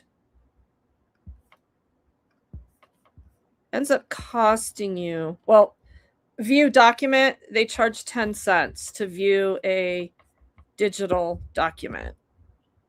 10 cents for every page. Let's see, what else should we look at here? Yeah, it's a character, and for the longest time I couldn't figure out why. I actually said cornholey, but I knew somewhere I had heard this term cornholio, and then it was Sweet Sarah O'Neill, who, by the way, the Denver Police Department destroyed that relationship, wherein we were getting to the point where she was going to be able to get an attorney to sue Englewood for what they had done to her and her grandfather when they took their home. But the Denver Police Department showed up and ruined that. I think that was by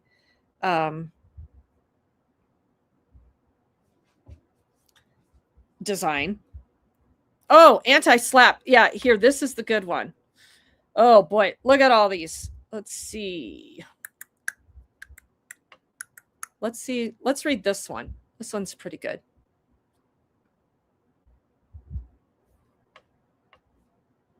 So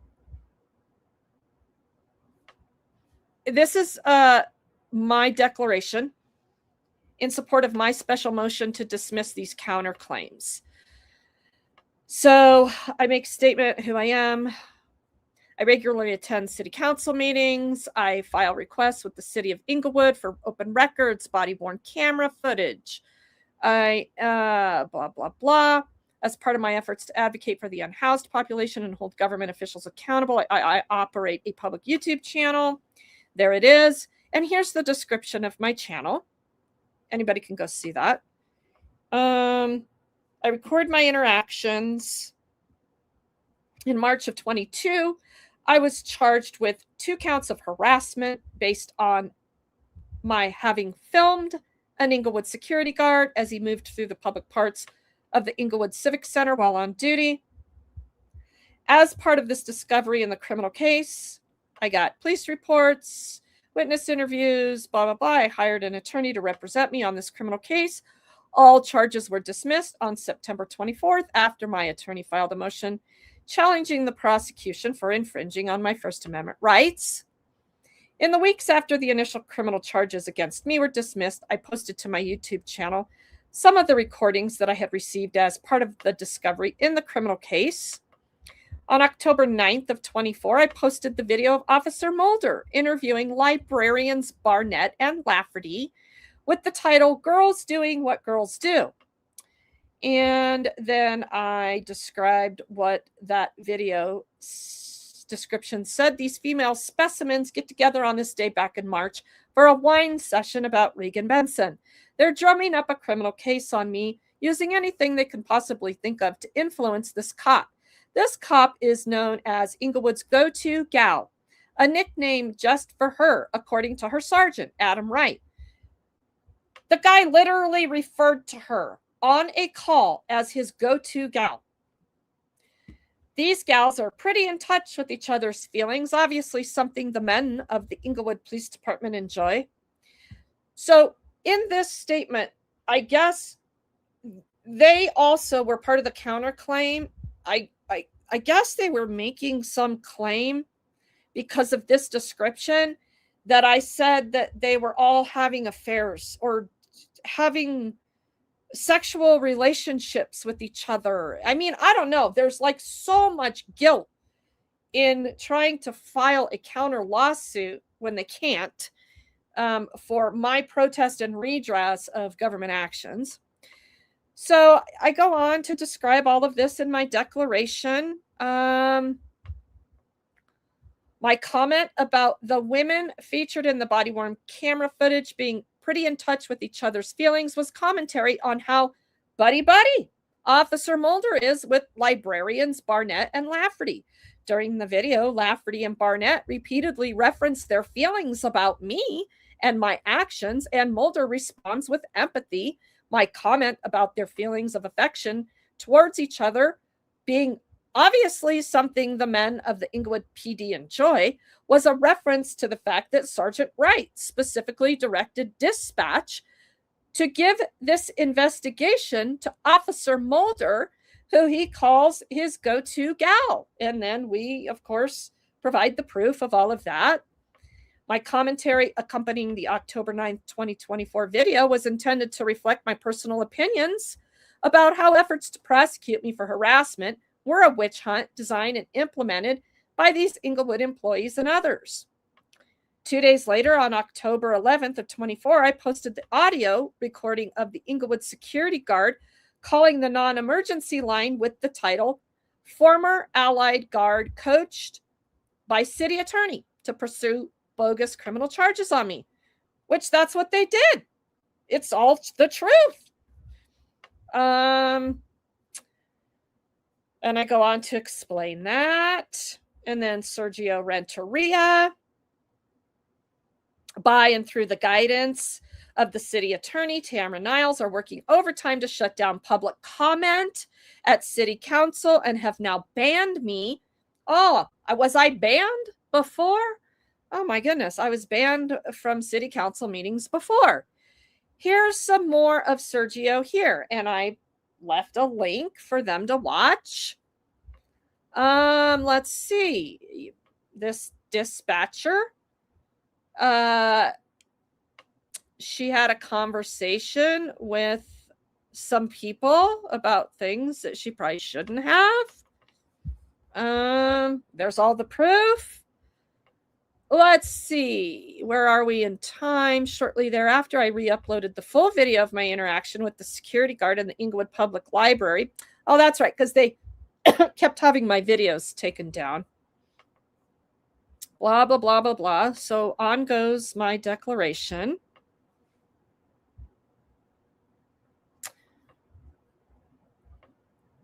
Here we are into the second criminal case. I again had to hire an attorney to represent me in defending against these criminal charges. All of these charges were dismissed in January of 2025. In addition to that prosecution, there was another exclusion barring me from attending city council meetings in person for a period of 45 days. I hired an attorney to defend me at the administrative hearing. Let's see. I incurred nearly $50,000 of attorney's fees defending against the 2 criminal cases and 2 administrative exclusions. Go figure.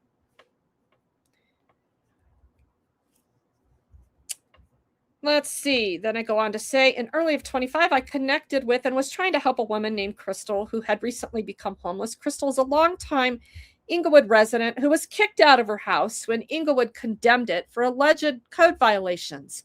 The home was owned by Crystal's grandfather, who is in his 90s. Crystal's grandfather was taken against his will by Englewood Police Department, taken into an elder care facility when the house was condemned. And then the city started slapping it with liens. Crystal was left living in a tent. Went and talked about that at the May 5th, 2025 City Council meeting. There's all the proof for that. So between May 5th and May 19th, I again attended the City Council meeting and signed up for public comment. Through my attorneys, I had filed a lawsuit earlier that day. I live streamed on my YouTube channel from when I entered the Civic Center building to attend the City Council meeting until I left the building. The live stream shows me interacting with various Englewood public officials before public comment, my entire public comment, and interactions with the Englewood public officials after my public comment was complete. During my public comment, which begins at blah, blah, blah, I also made the following statement. I don't care how many frickin' apartments you built, and you're still not listening to me. Crystal's still out here, nowhere to go. You got old Sean and Tamara over here just, playing frickin' cornholio with each other while Crystal's out here being chased by the cops. Giggle, giggle, Sean, you idiot. You're an idiot. You're an indecent human being. You're an idiot, and now you're getting sued. So that is the direct quoted statement I made, and the proof of it is provided in this affidavit to the federal courts in our special motion to dismiss their nonsense.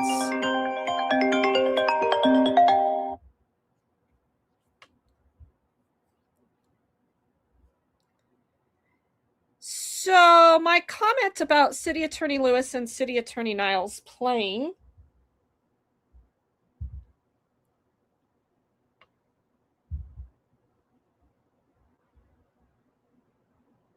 frickin' cornholio was intended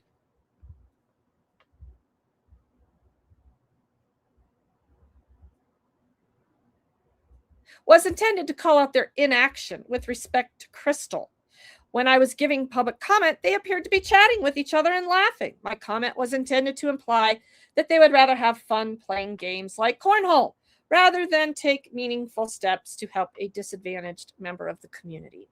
So, yeah, there you go. That's how that became a thing. So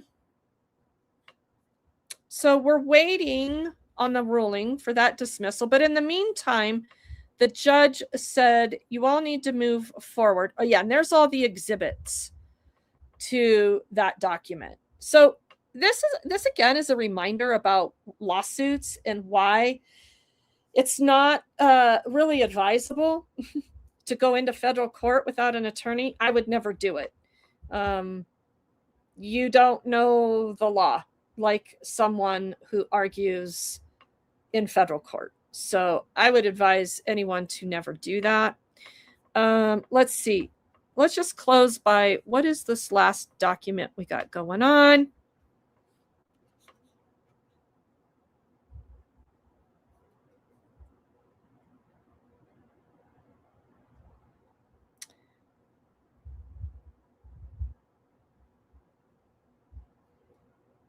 What is this minute order? 89, 91.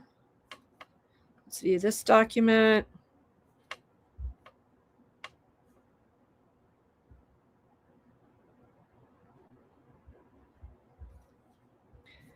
This is a boring subject matter thing. Okay, never mind that.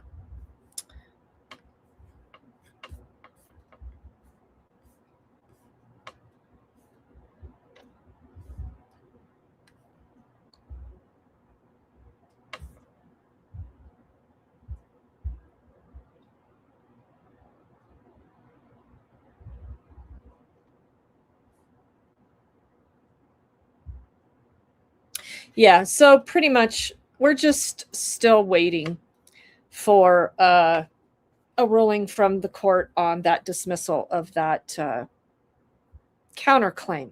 I mean, how embarrassing that the city of Englewood would let that go on. The taxpayers of Englewood would let that go on and continue to violate my rights.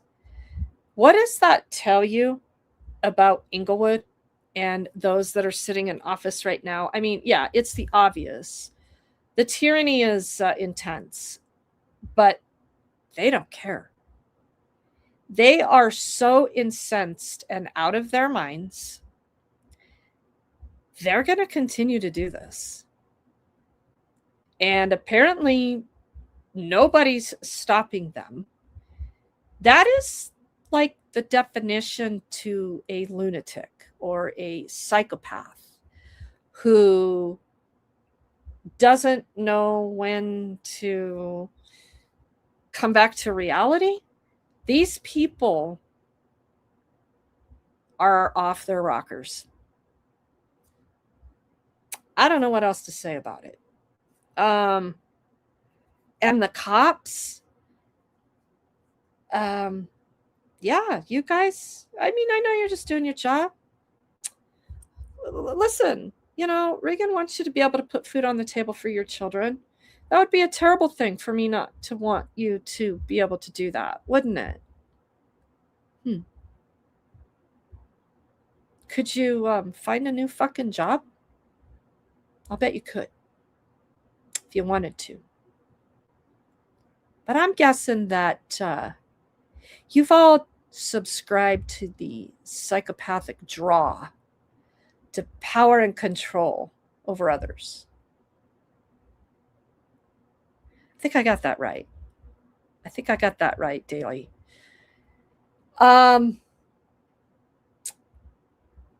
So I'm not going to comment a lot more about the legalities of stuff or what I think I know or what I know or what I don't know. I'm not an attorney. I don't pretend to be smarter than Jamie Hubbard and her team. And I've filed an appeal for another administrative hearing. You guys remember the administrative hearings, right? Yeah, those were pretty awesome. So we'll see. Technically, I'd like to read this to you. The rules of the appeals for the exclusion to the Civic Center that houses the courts and the library, where I make connection with most of the homeless people that I help. Isn't that interesting? Like, there's a whole bunch of them going to court here soon. Yeah. And too bad. You can view those proceedings online. Well, guess what? I can't, because it does not show the whole courtroom. It does not give me the right to sit in open court should I desire to sit in open court. I don't get the impression, I could be wrong, the court administrator is very thrilled with me wanting to file a motion with the courts. So I'm still waiting for some advice on filing a motion for the judge to grant my ability to exercise my rights to attend an open court proceeding wherein he has authority of his courtroom, wherein you're supposed to be able to call the police department and get an escort. But I did that last time and they hung up on me. Nobody came. Nobody responded to the call. So that's likely not to happen. So how many times and ways are my rights going to continue to get violated by Englewood, all their elected officials? I certainly hope Judge Jefferson's not going to violate my rights if I file a motion, but I don't know. Like I said, the court administrator was none too helpful, and essentially told me that, and I'm not asking for legal advice, I'm asking for process advice, which wasn't very helpful. I was told I could just watch things online. But at any rate, an exclusion is stayed during appeal.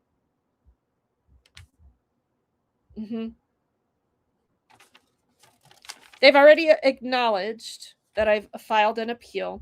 You must do so within 4 days.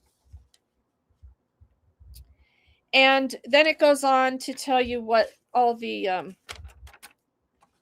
rules are, as in we hire our own, what do we call them? What do we officially call them? Hearing officer. Yeah. We hire our own hearing officer.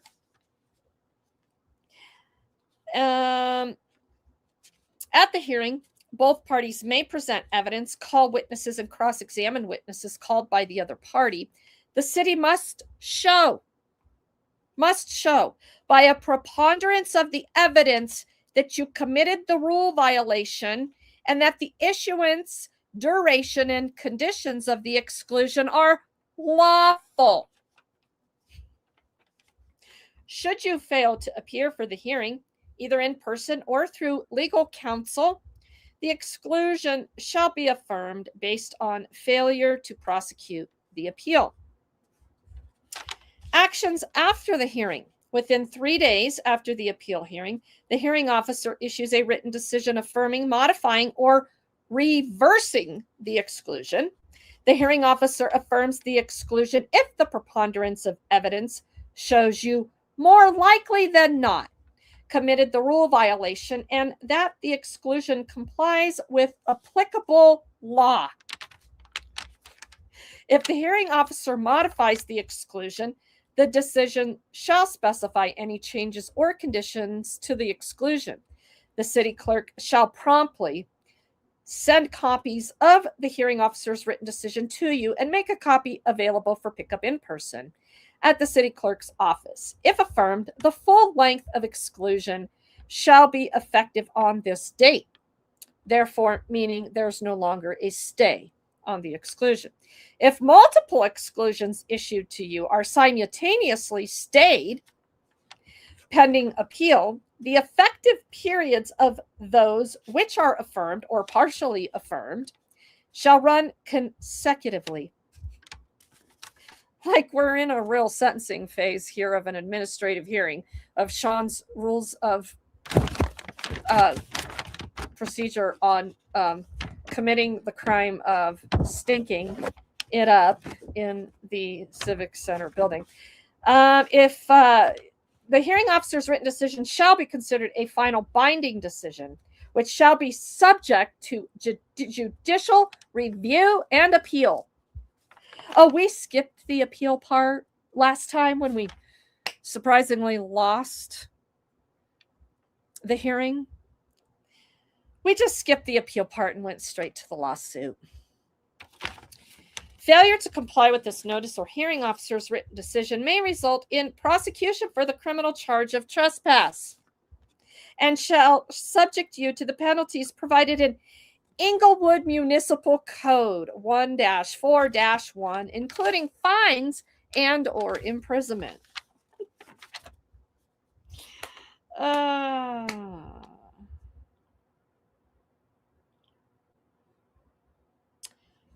about this one? Modification of exclusion.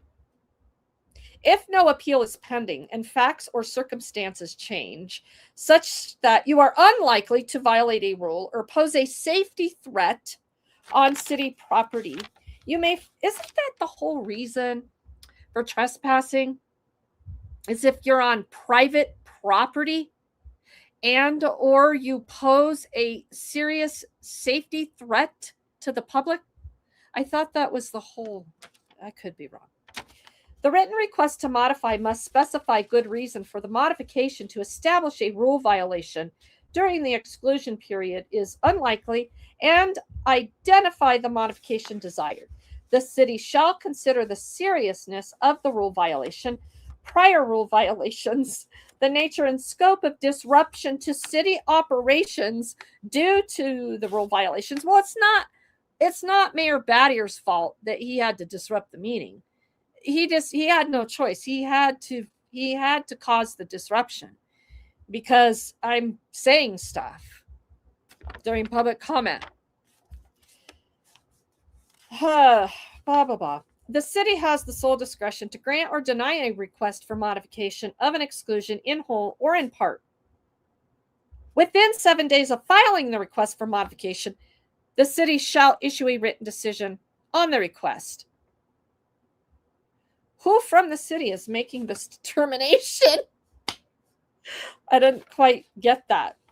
I'll bet it's the city manager, since the standards of behavior and all that apply to the notice of ejection and exclusion based on his standards of behavior tier violations system, where we have tier 1, 2. What happened to tier 3? Didn't we have a tier 3? Did tier 3 go away? I guess tier 3 is gone.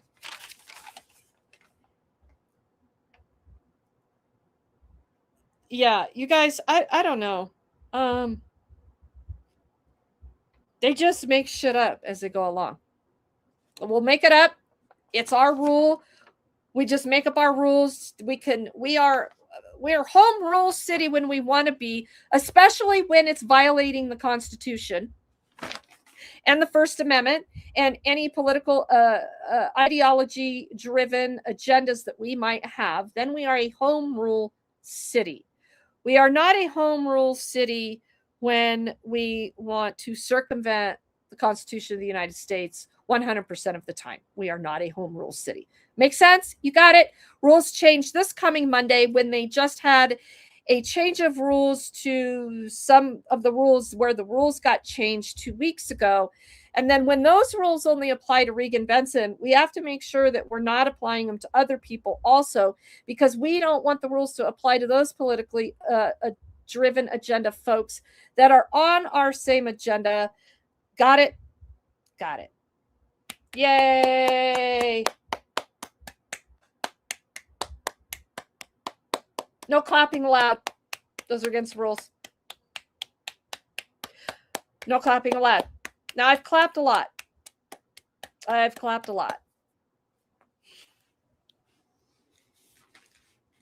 Any parting thoughts?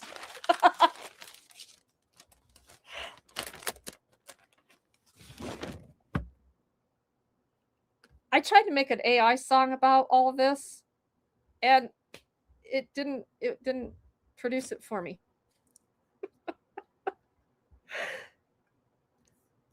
Now, about the behavior. Was that bad behavior? Was that behavior against the rules? Was it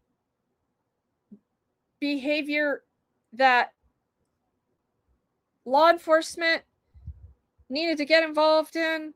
I mean, when you say behavior, what do you mean by behavior? Are those laws?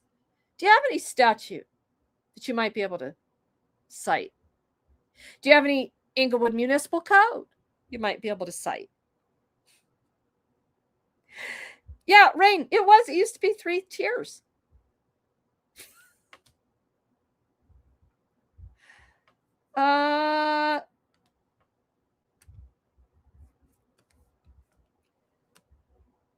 Gloria, thanks for modding today. Please, everyone, hit the like on your way out. Hit the thumbs up, please.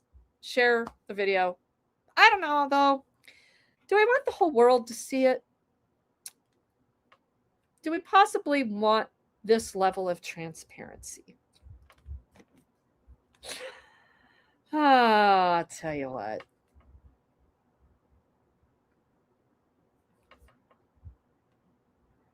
Wait, you were doing what?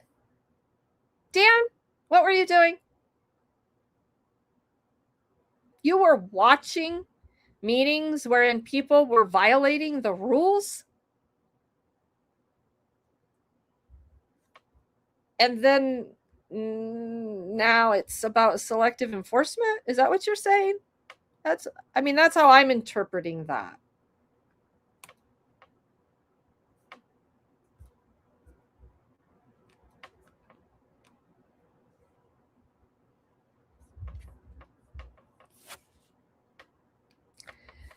And I think with that, we should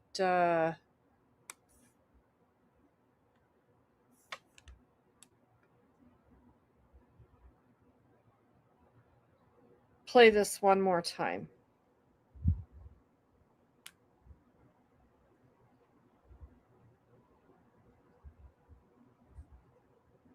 Because we need to hear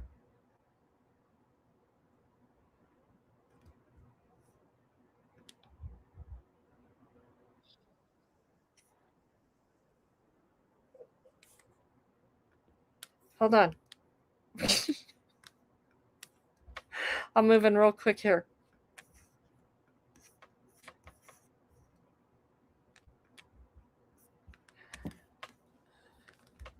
Members of the public, we are now back. I call this meeting to order. If you're able to do so, please stand for the Pledge of Allegiance. I pledge allegiance to the flag of the United States of America and to the republic for which it stands, one nation, under God, indivisible, with liberty and justice for all. Thank you. City Clerk, if you could please take roll call. Mayor Pro Tem Anderson. Present. Member Bethel. Present. Member Prang. Present. Member Russell. Present. Member Summerson. Present. Member Ward. Present. And Mayor Sierra. Present. Let the record show 7 present. Thank you. Moving on to 5A1. Any changes to the minutes from the regular city council meeting from June 15th? Seeing none, can I get a motion to approve the minutes from the June 15th meeting? So moved. Thank you, Mayor Pro Tem. Could I get a second? Second. Thank you, Member Prang. Can we please vote? Mayor Pro Tem Anderson. Member Bethel. Aye. Member Prang. Aye. Member Russell. Aye. Member Summerson. Aye. Member Ward. Aye. And Mayor Sierra. Aye. Let the record show 7 ayes. Thank you. Moving on to 5B. Any changes to the minutes from the special city council meeting from July 1st? Seeing none, can I get a motion to approve the minutes from the July 1st meeting? Move to approve the minutes from July 1st. Thank you, Member Russell. Could I get a second? Second. Thank you, Member Summerson. Can we please vote? Mayor Pro Tem Anderson. Aye. Member Bethel. Aye. Member Prang. Aye. Member Russell. Aye. Member Summerson. Aye. Member Ward. Aye. And Mayor Sierra. Aye. Let the record show 7 ayes. All right, moving on to recognitions. We have the introduction of Grace Arnold, the Best and Brightest Management Fellow. We have our Deputy City Manager, Tim Dodd. Great, thank you, Mayor. So as you probably remember as a council, a few months ago, you approved a supplemental budget. Thank you for doing so, as well as an agreement with the state of Colorado, Department of Local Affairs, or DOLA, for the Best and Brightest program. So this is a program, I think it's the first time, at least first time. Blah, blah, blah, blah, blah, blah. We love ourselves. We've hired the best. Give us more money. With that, we move to public comment. All right, Mr. Brown, when you are ready. Yeah, just there you go. It's on. Okay. And then we'll just start up the clock here in a second. But when you're ready, go ahead. Thank you. Good evening, Mayor Sierra, Pro Temp Anderson, and members of the City Council and City staff. My name is Mark Muniz Brown. I live at 3291 South University Boulevard, near the intersection of South University Boulevard and East Floyd Avenue. I'm here tonight because the traffic conditions on South University Boulevard between Hampton and Yale are unsafe. The intersection at South University, East Floyd, and East Flora is dangerous. This is not theoretical. Over the last year, vehicles have crashed into residential properties in this area, including my home, located at 3291 South University Boulevard, and the property at 2398 East Floyd Avenue. Most seriously, this same quarter recently saw a traffic fatality at South University Boulevard and East Floyd Avenue. Since my prior communication, which was sent via email, we've received a response from Denver City Council Pro Temp Diana Romero Campbell.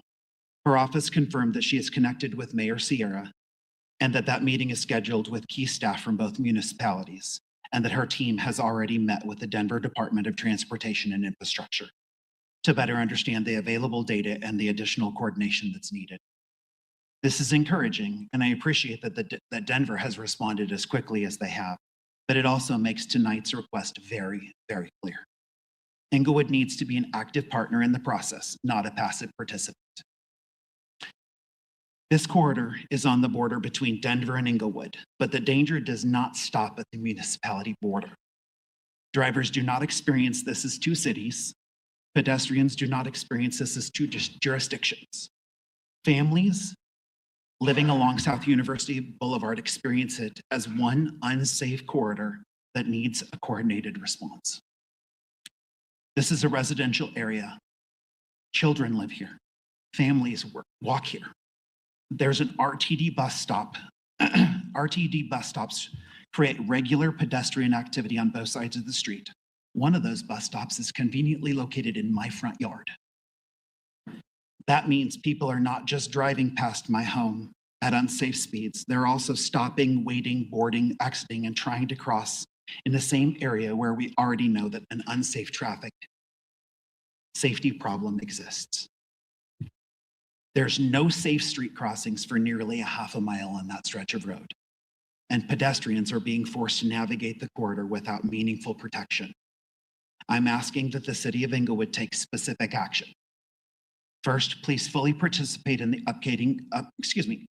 upcoming coordination meeting with Denver and identify who from Englewood is responsible for this issue moving forward.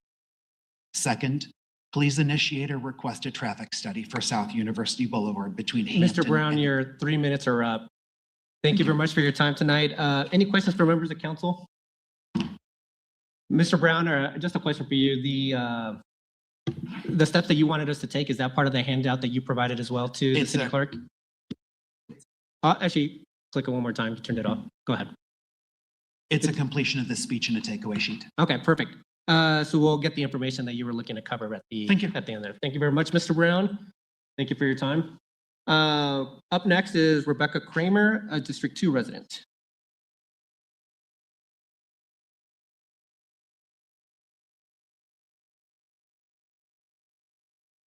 Good evening, Ms. Kramer. When you are ready, you may begin. Thank you. Good evening, Council. With the resignation of City Manager Sean Lewis, I strongly believe that major pending projects, especially Old Hampton Complete Streets, should be paused and reevaluated before moving forward.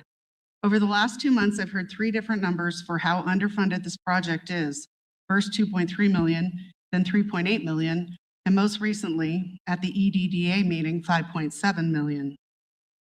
Before any ground is broken, the public deserves to know the actual shortfall and how it will be covered. I'm also very concerned about the EDDA proposing $13 million and a $20 million loan to fund both Old Hampton and South Broadway projects. The South Broadway project, to my knowledge, is not within the EDDA's boundaries. I have several questions. Why is EDDA involved in a funding project outside its district? Does this expand EDDA's purview without a taxpayer vote? Can EDDA legally bind Englewood residents to a long-term debt for a project outside of its jurisdiction? And why were these discussions held in executive session rather than in public purview? None of this feels responsible, and is it even appropriate under the EDDA's statutory authority? At a minimum, it's not good governance to rush a $13 million loan request the same week the city manager who initiated these projects resigns. As a taxpayer, I'm uncomfortable with the financial status of current projects and pending capital projects. Taking on long-term debt for projects that appear increasingly cosmetic rather than essential raises real concerns about fiduciary responsibility. I'm asking council to put on the brakes and evaluate these items during this transitional period. Please ensure that Englewood residents are not committed to debt obligations without full transparency, legal clarity, and public input. Thank you.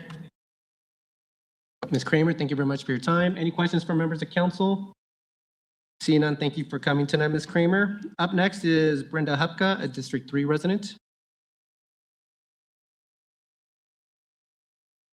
I have a handout here.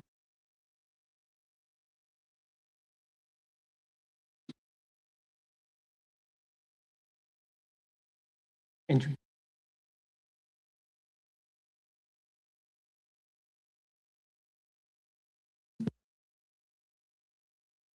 all right.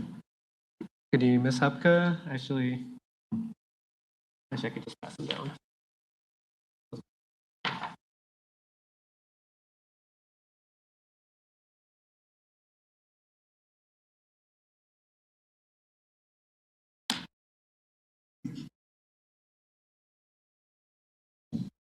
All right. Good. Ms. Hupka, yeah, when you are ready, you may begin.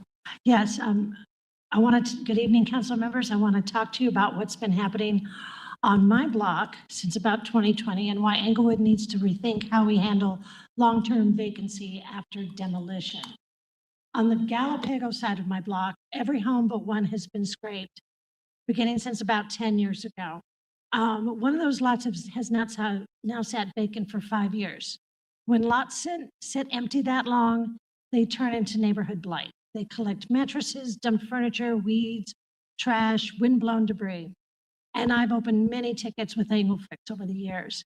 And the same thing is happening on the 3600 block of South Galapago. The owners bought it in December 2021 for $2.5 million, demolished the building, got PUD approval for condos, and they've never built anything. According to the assessor, it's now classified as vacant land with a 2025 appraised value of $2.65 million. Here's the part most people don't realize. Investors make money by leaving this land vacant. Federal tax rules let them depreciate the building they demolished and then claim the remaining building value as a loss deduction. For 3600 Galapago, that demolition loss has likely alone created over about a So we're going to play a video.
So I think it's pretty obvious that there's a serious problem with what's going on with South Maui.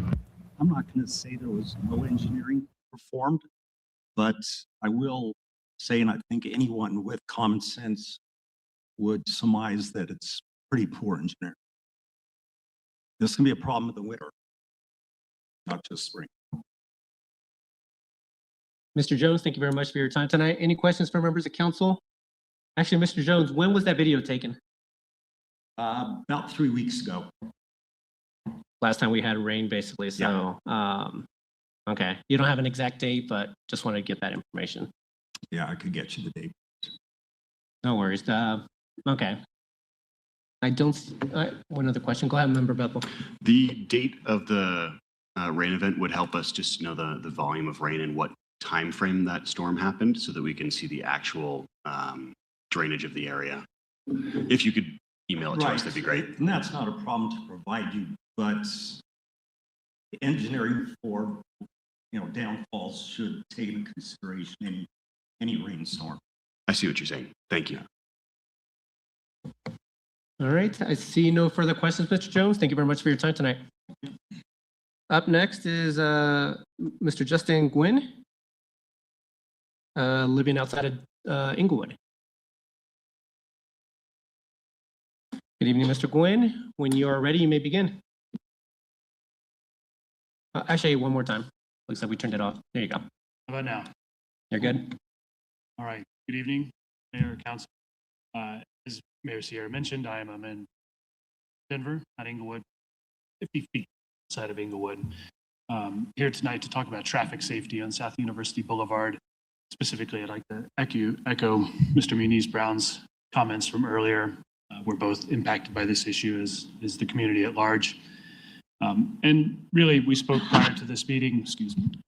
And I want to first commend you, Mayor, for taking action immediately after the incident that occurred a few weeks ago. I know that there's been communication between your office and Denver City Council, and I really do appreciate that. So thank you for moving the process forward. I would like to make a couple specific points about the traffic on South University Boulevard. We're here tonight, and the kind of call to action has largely been because there was a fatality on the road. It was a motorcyclist driving, as I understand it, maybe in excess of 80 miles an hour, weaving between cars, which certainly is a very severe case, kind of an extreme case. But I want to be really clear and emphatic about the fact that that is symptomatic of a problem that exists every day. And while that is the most severe and the most tragic possible outcome, it's not an isolated incident. It's not an aberration. Traffic regularly moves at highway speeds or greater on that road. They come off of Hampton. There's one stoplight, and if they hit it green, it's off to the races as they head north. The other thing that I'd like to really impress upon you is that as I have pressed this issue with Denver City Council, one thing that has become clear is that we have a real lack of data and information about what is really happening on the road. So one specific ask I would like to make of you, and as you have these conversations with Denver, is to please help us commission a traffic study. I have tried to do this as a private citizen. I've been told that without a specific infrastructure project that it won't happen, but I'm asking you to help try to move that forward because we need that data. And I think with it, we will see very clearly exactly the severity of the issue. And really, I just want to emphasize that, I don't want to be hyperbolic, but there's a lot of kids between the Englewood and the Denver side. They cross that street. As Mr. Muniz Brown pointed out, there's 2 bus stops on either side with no way to cross safely. There's 3 roads that come into University Boulevard there without any traffic controls, people trying to make opposing turns in opposing directions. And it's a very real and very severe hazard. And I hate that it had to be such a tragic incident to bring us here into this point. But I'm just asking for your attention. I recognize that the fact that we sit between 2 cities is going to make this a challenging project to action, but I just really want to put it in front of you. I wanted to be here and make my voice heard. So thank you for the time and thank you for the work you've done so far. Mr. Gwynn, thank you very much for your time tonight. Any questions from members of council? Seeing none, thank you very much for your time tonight. Good night. Up next is Crystal Willis from outside Englewood. Good evening, Ms. Willis. It looks like your mic is on, so when you are ready, you may begin. Hi, Crystal Willis, former Englewood resident, but now I live in Denver. First off, thank you for your time. I appreciate the opportunity to speak with you. As a former resident, I fell in love with Englewood, and my daughter has been in the school system here her entire childhood. She's gone to Maddox and Charles Hay and is now set up to go to the middle school. And a few weeks ago, I started going and playing racquetball at the rec center with my sister, who's a teacher here for an Englewood school. And it surprised me that teachers do not have a discount. So we have discounts for Englewood residents and for seniors, which great, both of those. However, you know, our teachers, all school staff work just so hard. Everyone, the admin, the teachers, paras. So I'd like to request that the council maybe discuss with the budget or whomever you need to about some sort of incentive for teachers and other school district staff to be able to attend the rec center at some sort of a discount. Their mental and physical health mean just as much, if not more than, you know, anyone's. You know, they're taking care of our kiddos, right? So I think it's just so important that we think about them in this just extra special manner. And if it could be taken care of this summer, it could be a nice little treat for them back to school. And also here's, you know, a thank you in that regard. And I have spoken with some staff and teachers that I know, and they've said that they would definitely use it, whether it would be, you know, passes, even once a week, you know, for the year or something like that, or a discount to classes, just anything to show our appreciation. Sounds like it would be very much appreciated by everyone, including admin, the cooks, you know, everybody, in my opinion, personally. But so that's all I'm bringing to the table, is just a request to help our school district feel a little extra love in the, you know, upcoming school year and hopefully in the future. Ms. Willis, thank you very much for your time. Any questions from members of council? I don't see none. Ms. Willis will provide a response here at the end of all the speakers, but thank you very much for bringing this to our attention. Up next page. We have Mr. Chris Dewis, a District 3 resident.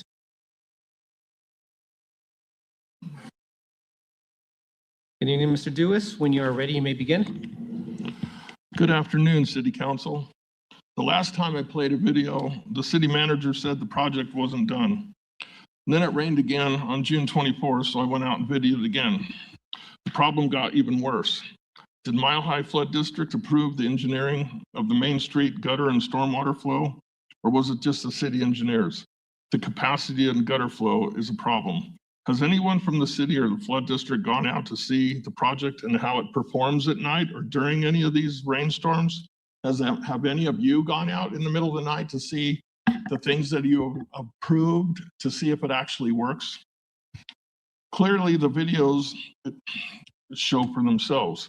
Who will maintain the ice and the snow that will cover the ADU ramps this winter? Are the businesses responsible for the city's poor gutter flow onto their properties? On the one video, it showed that the water is going right through the bank.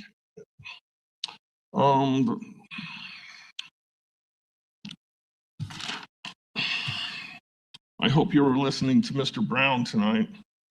The city's high density is responsible for the high density of the traffic that's going through Englewood nowadays. It's never been like this until you approved all these apartments. The bus stops are already causing traffic issues. I stopped and took pictures of some tonight where you can see the tire tracks going right up into where the trees are going to be growing. So this last video was filmed on June 24th to answer Jack's question. It's happened twice before. The people are concerned about traffic. Be prepared for the lawsuits from the disability community. I'll let you have this time to ask me questions. Mr. Dewis, thank you very much for your time tonight. Any questions for members of council? Member Russell, go ahead. Thank you.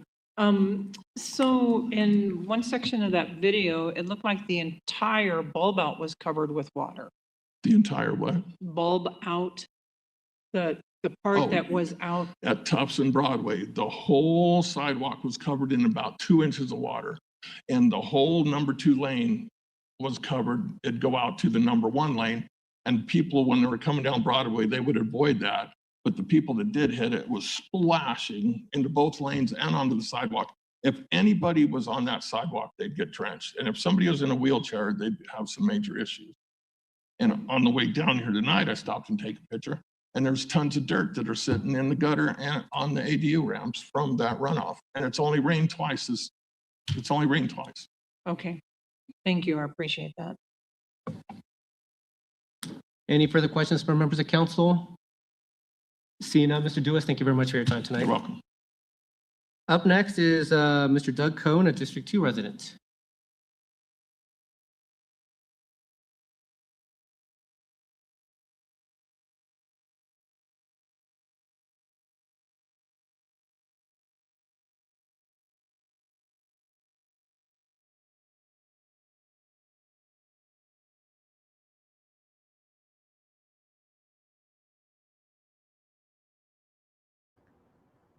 And with that, that's a wrap. That's my story, and I'm sticking to it. They just keep violating my rights. They don't care about people's rights.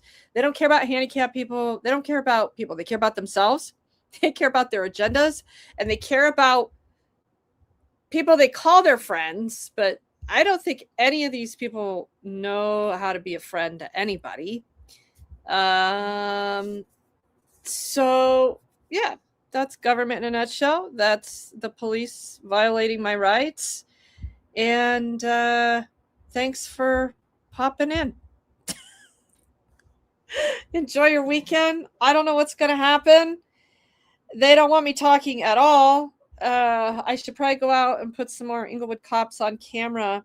Does this get added to a lawsuit or start another one?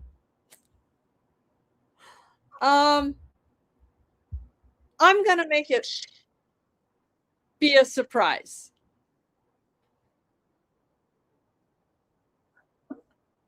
Oh, Substralium marsupial. You missed it earlier. You got it. You're way late. You're way late. We already went through the cuff and stuff. Yeah, go watch it. It's all there for you to scroll back and watch.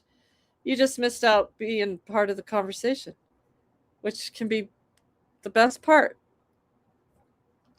At any rate, that's it. You guys have a great weekend. Go do something nice for someone. Start with yourself and then pay it forward. Take care.